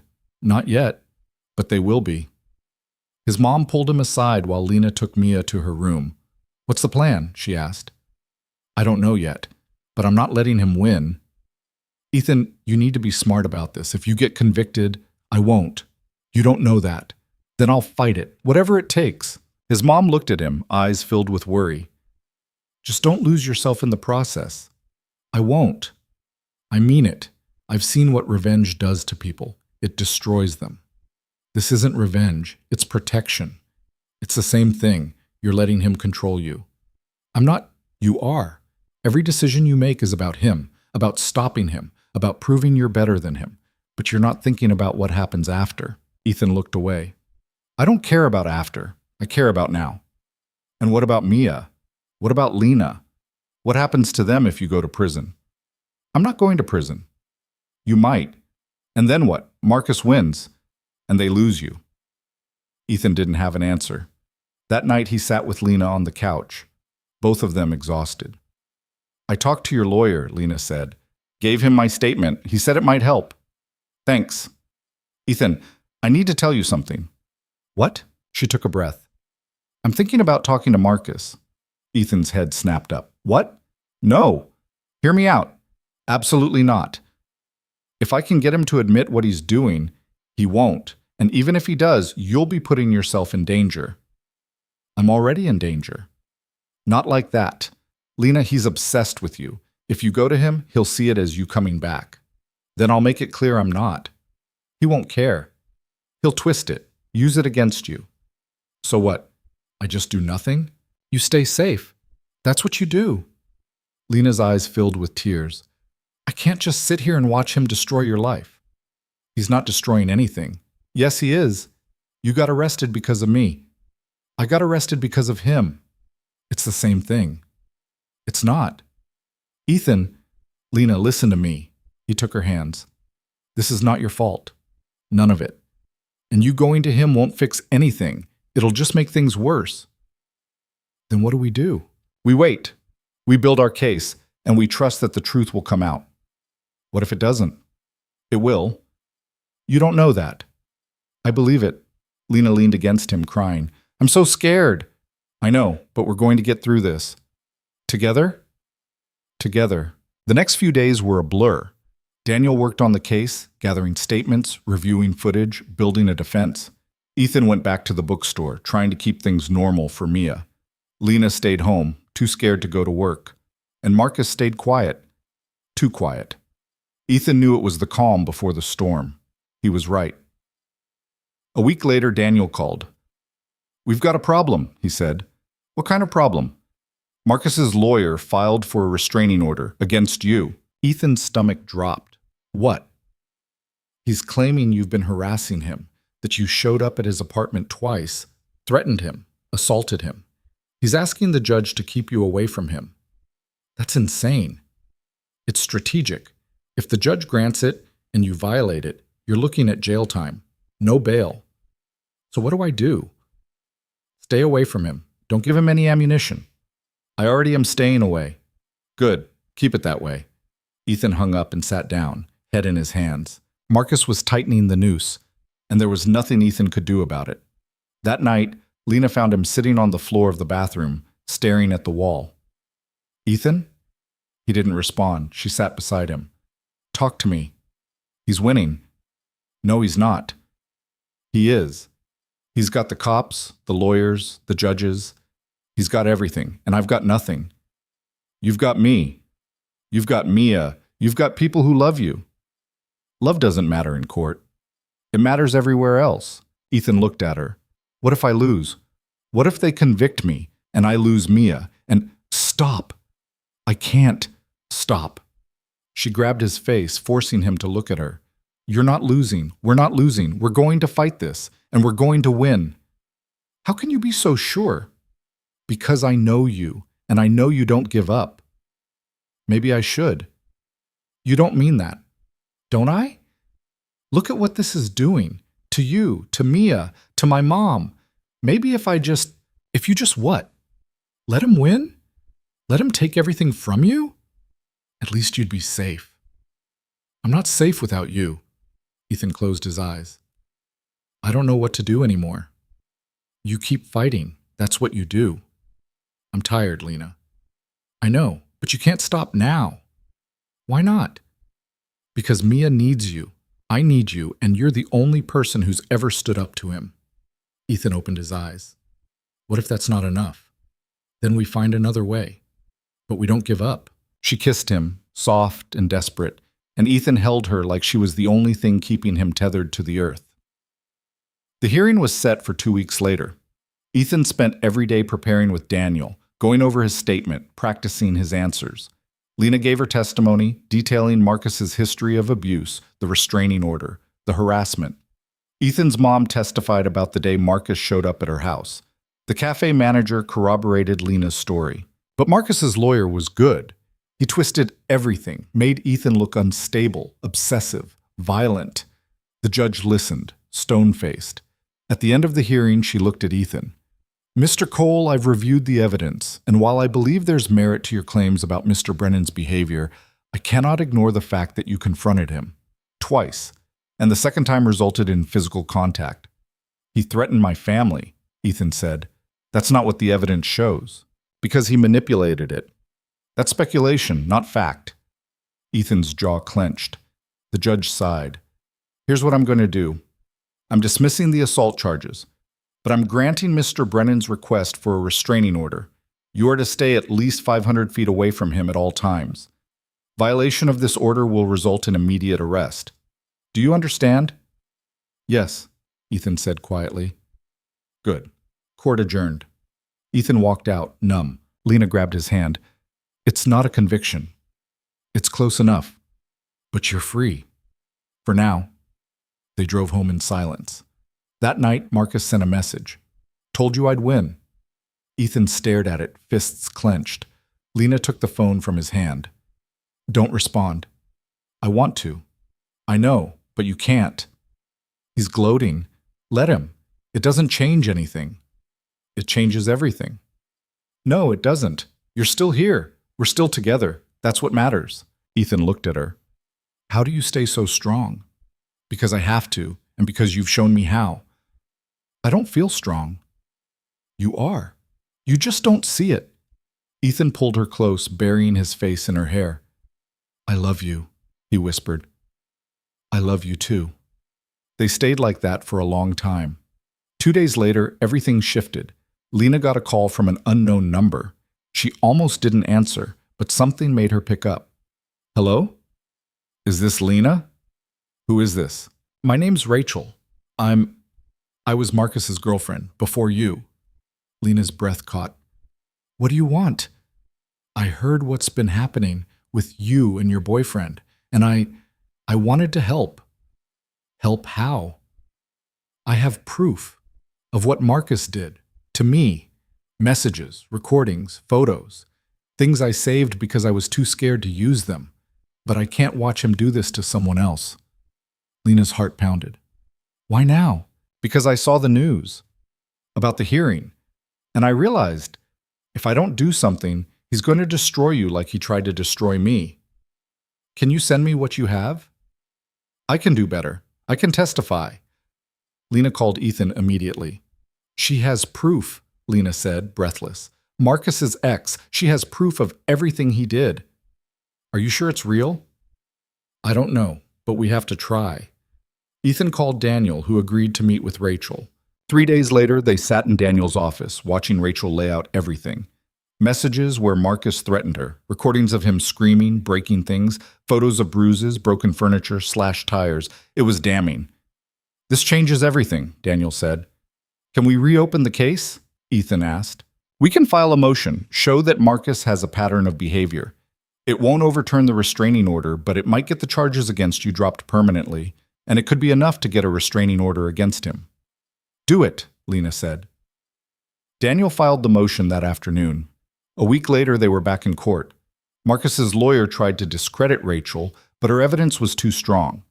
The judge reviewed everything, then looked at Marcus. Mr. Brennan, in light of this new evidence, I'm reversing my previous ruling. The restraining order against Mr. Cole is lifted, and I'm granting Miss Lena a permanent restraining order against you. You are to have no contact with her, directly or indirectly. Violation will result in immediate arrest. Do you understand? Marcus's face went red. Do you understand? The judge repeated. Yes. Good. And Mr. Brennan, I suggest you get help, because if I see you in my courtroom again, you won't like the outcome. Marcus stormed out. Ethan stood there, stunned. Lena grabbed his hand, crying, "It's over." "Yeah," Ethan said. "It's over." Outside the courthouse, Rachel approached them. "Thank you," Lena said. "Don't thank me. I should have done this years ago." "Why didn't you?" "I was scared. And I thought if I just moved on, he'd leave me alone. But he didn't. He just found someone else." "I'm sorry." Rachel shook her head. "Don't be. You got out, and you found someone who actually cares about you. That's more than I ever had." She walked away, and Lena watched her go. "She saved us," Lena said quietly. "Yeah," Ethan said. "She did." The next few weeks were strange, quiet, like the world had suddenly exhaled. Marcus stayed away. No calls, no texts, no surprise appearances. Lena went back to work. Ethan went back to the bookstore. Mia went back to being a normal 5-year-old, but Ethan couldn't shake the feeling that something was still unfinished. One evening, he found Lena sitting on the porch, staring at nothing. "You okay?" he asked. "Yeah, just thinking." "About what?" "Everything. How close we came to losing." "But we didn't." "I know, but we could have."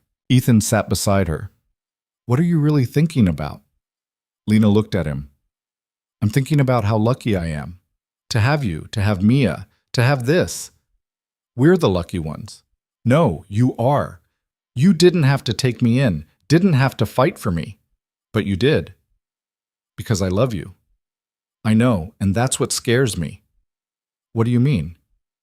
"I'm scared I'm going to mess this up, that I'm going to do something or say something and you'll realize I'm not worth it." "Lena, I'm serious. I've spent so long being told I'm nothing that part of me still believes it." Ethan took her hands. "Listen to me. You are not nothing. You are everything, and I'm not going anywhere. You promise?" "I promise." She smiled, eyes wet. "I love you. I love you too." They sat there, watching the sun set, and for the first time in months, Ethan felt like they could breathe. A month later, Ethan asked Lena to marry him. He didn't have a ring, didn't have a grand plan, just woke up one morning, looked at her sleeping beside him, and knew. "Lena," he said. She stirred. "Hmm? Marry me." Her eyes flew open. "What?" "Marry me. I don't have a ring, and I know we haven't been together that long, but I don't care. I want this. I want you. Forever." Lena stared at him, tears streaming down her face. "Yes," she whispered. "Yeah? Yes." Ethan kissed her and she kissed him back, laughing and crying at the same time. Mia came running in. "Why are you crying?" "Happy tears," Lena said, scooping her up. "Are those still a real thing?" "The realest thing," Ethan said. Mia grinned. "Does this mean Lena's staying forever?" "Yeah, kiddo, forever." "Good, because I love her." Lena started crying harder. "Me too," Ethan said. "Me too." They got married 3 months later. Small ceremony, just family and a few friends. Mia was the flower girl. Ethan's mom cried through the whole thing. When Ethan kissed Lena at the altar, he felt like he was finally home. After the reception, they stood by the river, watching Mia chase fireflies. "Can you believe this is real?" Lena asked. "Not even a little bit." "Me neither." "Do you ever think about him?" "Marcus?" "Yeah." Lena was quiet for a moment. "Sometimes, but not the way I used to." "What changed?" "I realized he didn't define me." "What happened?" "It was awful. But it wasn't all of me. I'm more than what he did." "You always were." "I know that now. Because of you." Because of you. You're the one who left. You're the one who fought back. We both did. Yeah, we did. They stood there, hand in hand, watching their daughter laugh under the stars. And Ethan realized something. Love wasn't about saving someone. It wasn't about being a hero or fixing broken things. It was about showing up, being steady, holding on when everything else fell apart. It was about choosing someone every single day, even when it was hard, especially when it was hard. Because the people worth loving weren't the ones who had it all together. They were the ones who were willing to keep trying. And Lena had never stopped trying. Neither had Ethan. That's what made them work. Not perfection, not fairy tale endings, just two broken people who decided they were better together than apart. And that was enough. More than enough. It was everything. 6 months later, Lena found out she was pregnant. She told Ethan on a Sunday morning, standing in the kitchen, holding the test with shaking hands. "I'm pregnant," she said. Ethan stared at her. "You're what?" "Pregnant. We're having a baby." He crossed the room in 2 steps, pulling her into his arms. "Are you happy?" she asked. "Happy? Lena, I don't even have words." "Is that a yes?" "That's a hell yes." She laughed, crying, and Ethan held her close. Mia ran in. "Why are you hugging?" "Because we have news," Ethan said. "What kind of news?" "You're going to be a big sister." Mia's eyes went wide. "Really?" "Really." She screamed, jumping up and down, and Lena started crying all over again. Later that night, after Mia was asleep, Ethan and Lena sat on the porch. "Are you scared?" Lena asked. "Terrified." "Me too. But we'll figure it out. Like we always do." "Exactly." Lena leaned against him. "I never thought I'd have this." "Have what?" "A family, a home, someone who actually loves me." "You deserve all of it." "So do you." Ethan kissed the top of her head. "We're going to be okay." "Yeah, we are." And they were. The baby was born in early spring. A boy. They named him after Ethan's father, not because the man deserved it, but because Ethan wanted to reclaim the name, make it mean something good. Mia was obsessed with her little brother, always trying to help, always asking if she could hold him. Lena was a natural mother, patient, gentle, fierce when she needed to be. And Ethan finally felt like he'd done something right. One night, he stood in the doorway of the nursery, watching Lena rock the baby to sleep. "What are you thinking?" she asked quietly. "That I'm the luckiest man alive." "You're ridiculous." "Maybe, but it's true," she smiled. "Come here." He crossed the room, sitting beside her. "Thank you," she said. "For what?" "For not giving up on me, even when I gave up on myself." "I never could." "Why not?" "Because I saw who you really were, and I wanted to know her, all of her." Lena's eyes filled. "I love you. I love you too." They sat there in the quiet, the baby asleep in Lena's arms, and Ethan realized something. This was what it was all for. Not the fights, not the fear, not the nights spent wondering if they'd make it. This, the quiet moments, the ordinary days, the family they'd built from nothing. It wasn't perfect. It was messy and complicated and sometimes hard. But it was theirs. And that made it beautiful. Years later, Ethan would look back and think about everything they'd been through. The bookstore, the rain, the first cup of terrible coffee, Marcus, the threats, the fear, the fight to stay together when everything tried to pull them apart. And he'd realize that none of it had been wasted, because it taught him something important. That love wasn't about being fearless. It was about being afraid and choosing to love anyway. It wasn't about fixing people. It was about standing beside them while they fixed themselves. It wasn't about finding someone perfect. It was about finding someone imperfect and deciding they were worth it. Lena was worth it. She always had been. And so was Ethan. They'd both spent so long thinking they didn't deserve happiness. But they did. Everyone did. The trick was believing it and fighting for it when the world said otherwise. That's what Ethan and Lena had done. They'd fought, and they'd won. Not because they were special, but because they refused to give up. On themselves, on each other, on the idea that broken people could still build something whole. And in the end, that was enough. More than enough. It was everything. They kept Ethan in a holding cell for 6 hours. 6 hours of sitting on a metal bench, staring at concrete walls, replaying everything in his head. The security footage Marcus had supposedly doctored. The witnesses he'd paid off or manipulated. The knife that wouldn't show up anywhere because Marcus had made sure of it. Ethan had walked right into the trap. Around noon, a public defender showed up. Young guy, overworked, carrying a stack of folders that looked ready to topple. "Mr. Cole," he said, sitting across from Ethan in the interview room, "I'm Daniel Reeves. I've been assigned to your case." "What case?" "I didn't do anything." "That's not what the evidence shows." "The evidence is fake." Daniel flipped through the file. "Security footage from the parking garage shows you grabbing Mr. Brennan and slamming him against a car. Because he threatened my family." "Can you prove that?" "He sent me photos, messages." "From his phone?" "No, unknown numbers." "Then we can't prove it was him." Ethan's jaw tightened. "He's been stalking my girlfriend for months, harassing us. He showed up at my mom's house and scared my daughter." "Is there a police report?" "Multiple." "And what did the police do?"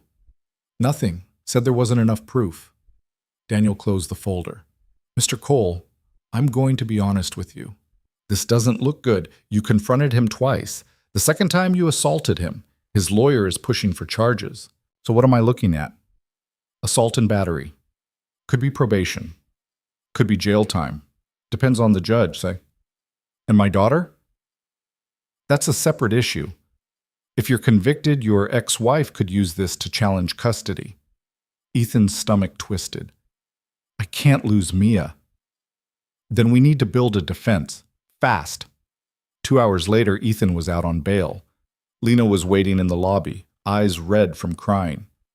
"Are you okay?" she asked, rushing to him. "I'm fine." "What happened?" "Marcus set me up, edited the footage to make it look like I attacked him." "Can they do that?" "Apparently." They drove home in silence.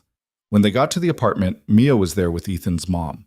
She ran to him, wrapping her arms around his legs. "Daddy, I was scared," she said. Ethan knelt down, pulling her close. "I'm okay, kiddo. Everything's okay." But it wasn't, and everyone knew it. His mom pulled him aside while Lena took Mia to her room. "What's the plan?" she asked. "I don't know yet, but I'm not letting him win." "Ethan, you need to be smart about this. If you get convicted, I won't. You don't know that." "Then I'll fight it, whatever it takes." His mom's face was tight with worry. "Just don't lose yourself in the process." That night, Ethan sat with Lena on the couch, both of them exhausted. "I need to tell you something," Lena said quietly. "What?" She took a breath. "I'm thinking about talking to Marcus." Ethan's head snapped up. "What?" "No. Hear me out. Absolutely not. If I can get him to admit what he's doing, he won't. And even if he does, you'll be putting yourself in danger." "I'm already in danger." "Not like that. Lena, he's obsessed with you. If you go to him, he'll see it as you coming back." "Then I'll make it clear I'm not." "He won't care. He'll twist it. Use it against you." Lena's eyes filled with tears. "I can't just sit here and watch him destroy your life. He's not destroying anything." "Yes, he is. You got arrested because of me. I got arrested because of him. It's the same thing." "It's not." Ethan pulled her close. "This is not your fault. None of it." She buried her face in his chest. "I'm so scared." "I know, but we're going to get through this." The next few days crawled by. Daniel worked on the case, gathering statements, reviewing footage. Ethan went back to the bookstore, trying to act normal while everything inside him felt like it was crumbling. Lena stayed home, too terrified to leave. And Marcus stayed quiet. Too quiet. Then, a week after Ethan's arrest, everything changed. Lena got a call from an unknown number. She hesitated, then answered. "Hello?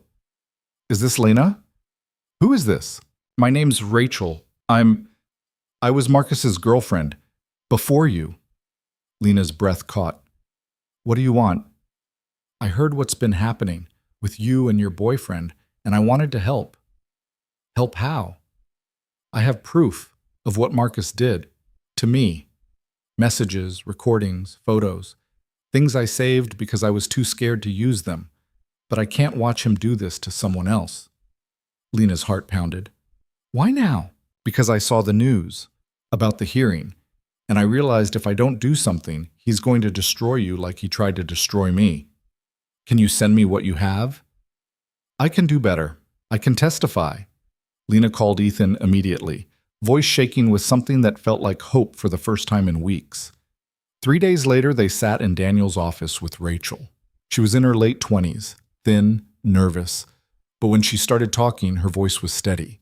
We were together for 2 years, she said. At first, he was perfect, attentive, generous. But then it changed.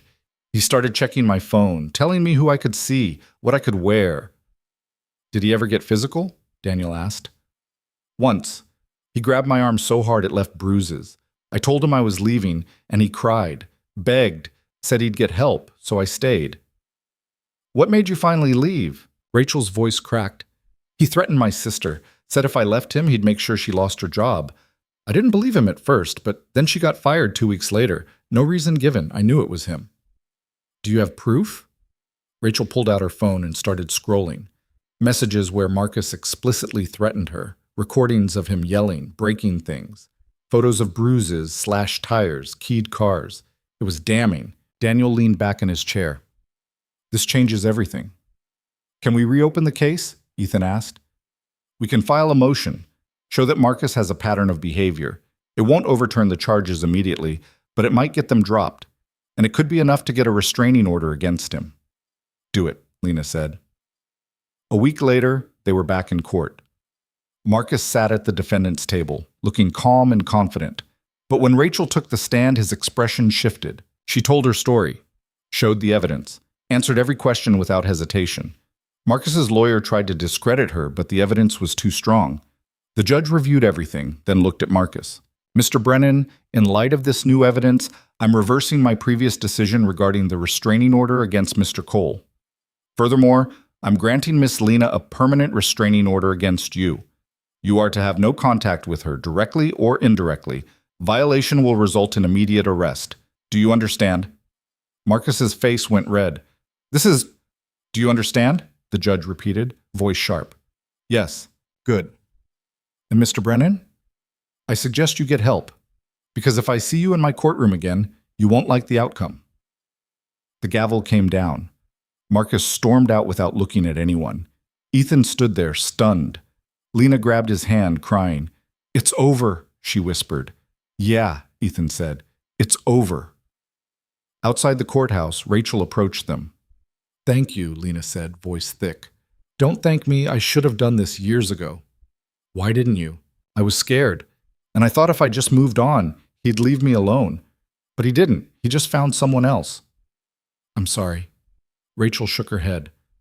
Don't be. You got out, and you found someone who actually cares about you. That's more than I ever had. She walked away, and Lena watched her go. She saved us, Lena said quietly. Yeah, Ethan said. She did. The next few weeks were strange, quiet, like the world had suddenly exhaled after holding its breath too long. Marcus stayed away. No calls, no texts, no surprise appearances. Lena went back to work. Ethan went back to the bookstore. Mia went back to being a normal 5-year-old who didn't have to worry about bad men anymore. But Ethan couldn't shake the feeling that something was still unfinished. One evening, he found Lena sitting on the porch, staring at nothing. You okay? He asked. Yeah, just thinking. About what? Everything. How close we came to losing. But we didn't.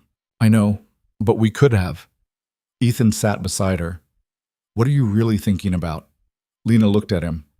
I'm thinking about how lucky I am. To have you. To have Mia. To have this. We're the lucky ones. No, you are. You didn't have to take me in. Didn't have to fight for me. But you did. Because I love you. I know, and that's what scares me. What do you mean? I'm scared I'm going to mess this up. That I'm going to do something or say something and you'll realize I'm not worth it. Ethan took her hands. Listen to me. You are not nothing. You are everything, and I'm not going anywhere. You promise? I promise. She smiled through her tears. I love you. I love you too. A month later, Ethan asked Lena to marry him. He didn't have a ring, didn't have a grand plan. Just woke up one morning, looked at her sleeping beside him, and knew. Lena, he said softly. She stirred. Marry me. Her eyes flew open. What? Marry me. I don't have a ring, and I know we haven't been together that long, but I don't care. I want this. I want you. Forever. Lena stared at him, tears already streaming down her face.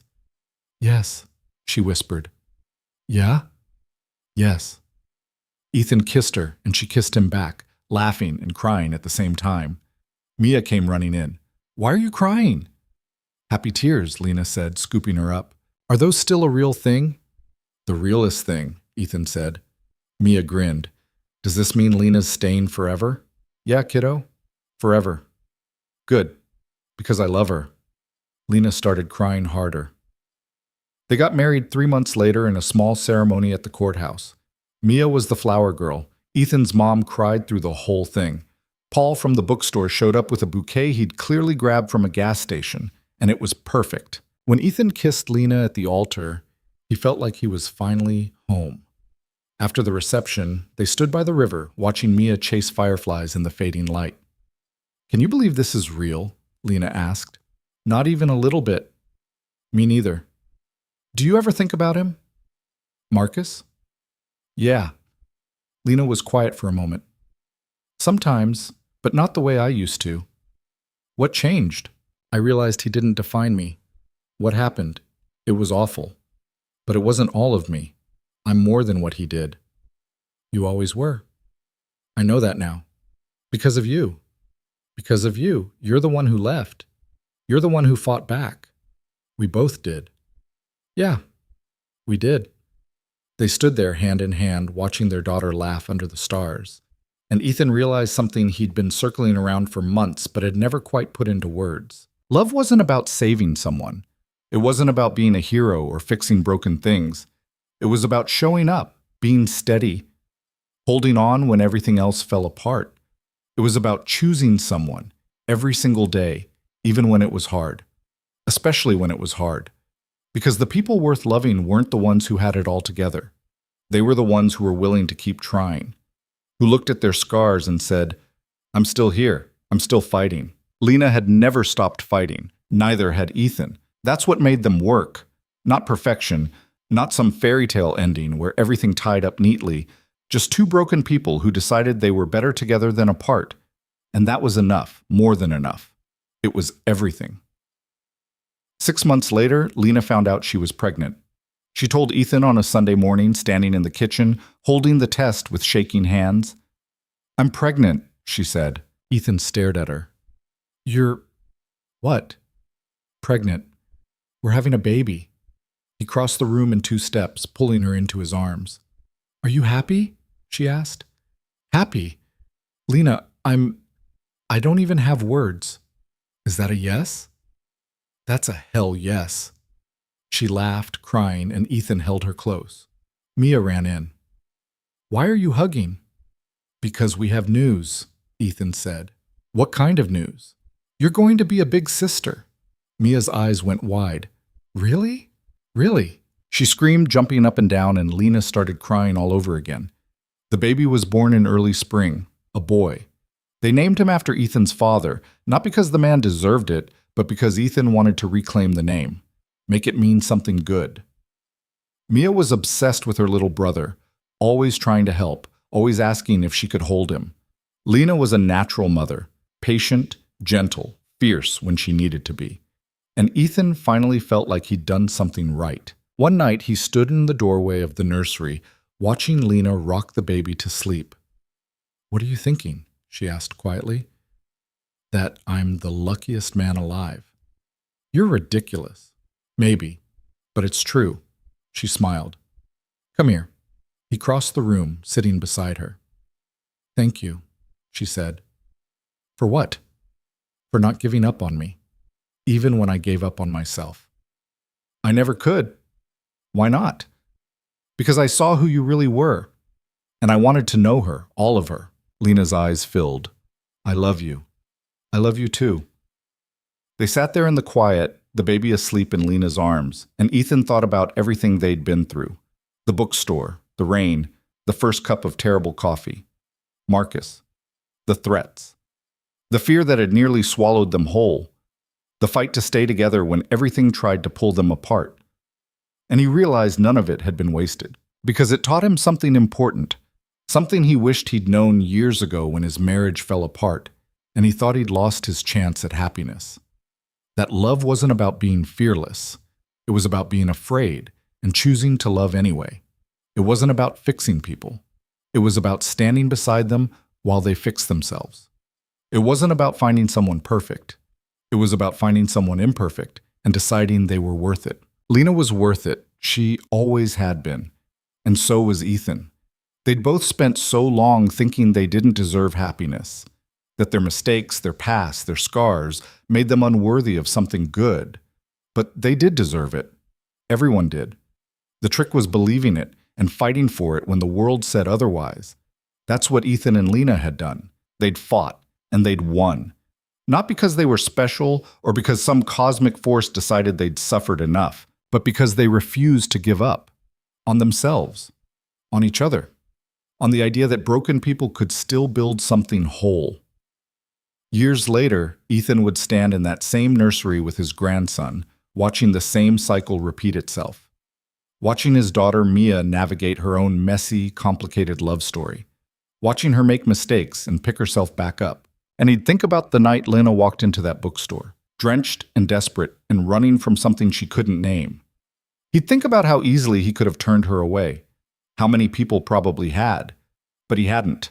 And that choice, that one small choice to offer kindness to a stranger, had changed everything. It taught him that sometimes the bravest thing you can do is let someone in, even when you're barely holding it together yourself, even when you don't know if you have anything left to give, because you never know what someone else is carrying, what battles they're fighting, what it took for them to walk through that door and ask for help. And sometimes, the person you save ends up saving you right back. That's what Lena had done for Ethan. She'd reminded him that he was more than just a father, more than just a guy working a dead-end job and trying not to drown. She'd reminded him that he was allowed to want things, to love things, to fight for things.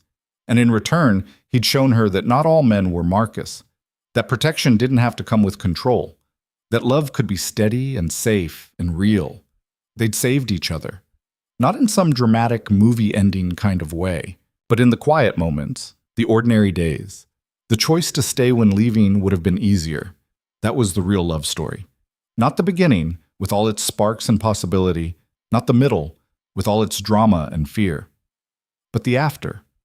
The mundane, beautiful, imperfect after. The mornings where they drank coffee and argued about whose turn it was to take out the trash. The nights where they fell into bed exhausted and still found each other's hands in the dark. The years of showing up, even when it was hard, even when they didn't feel like it. That was love. And it was worth every scar they'd earned along the way.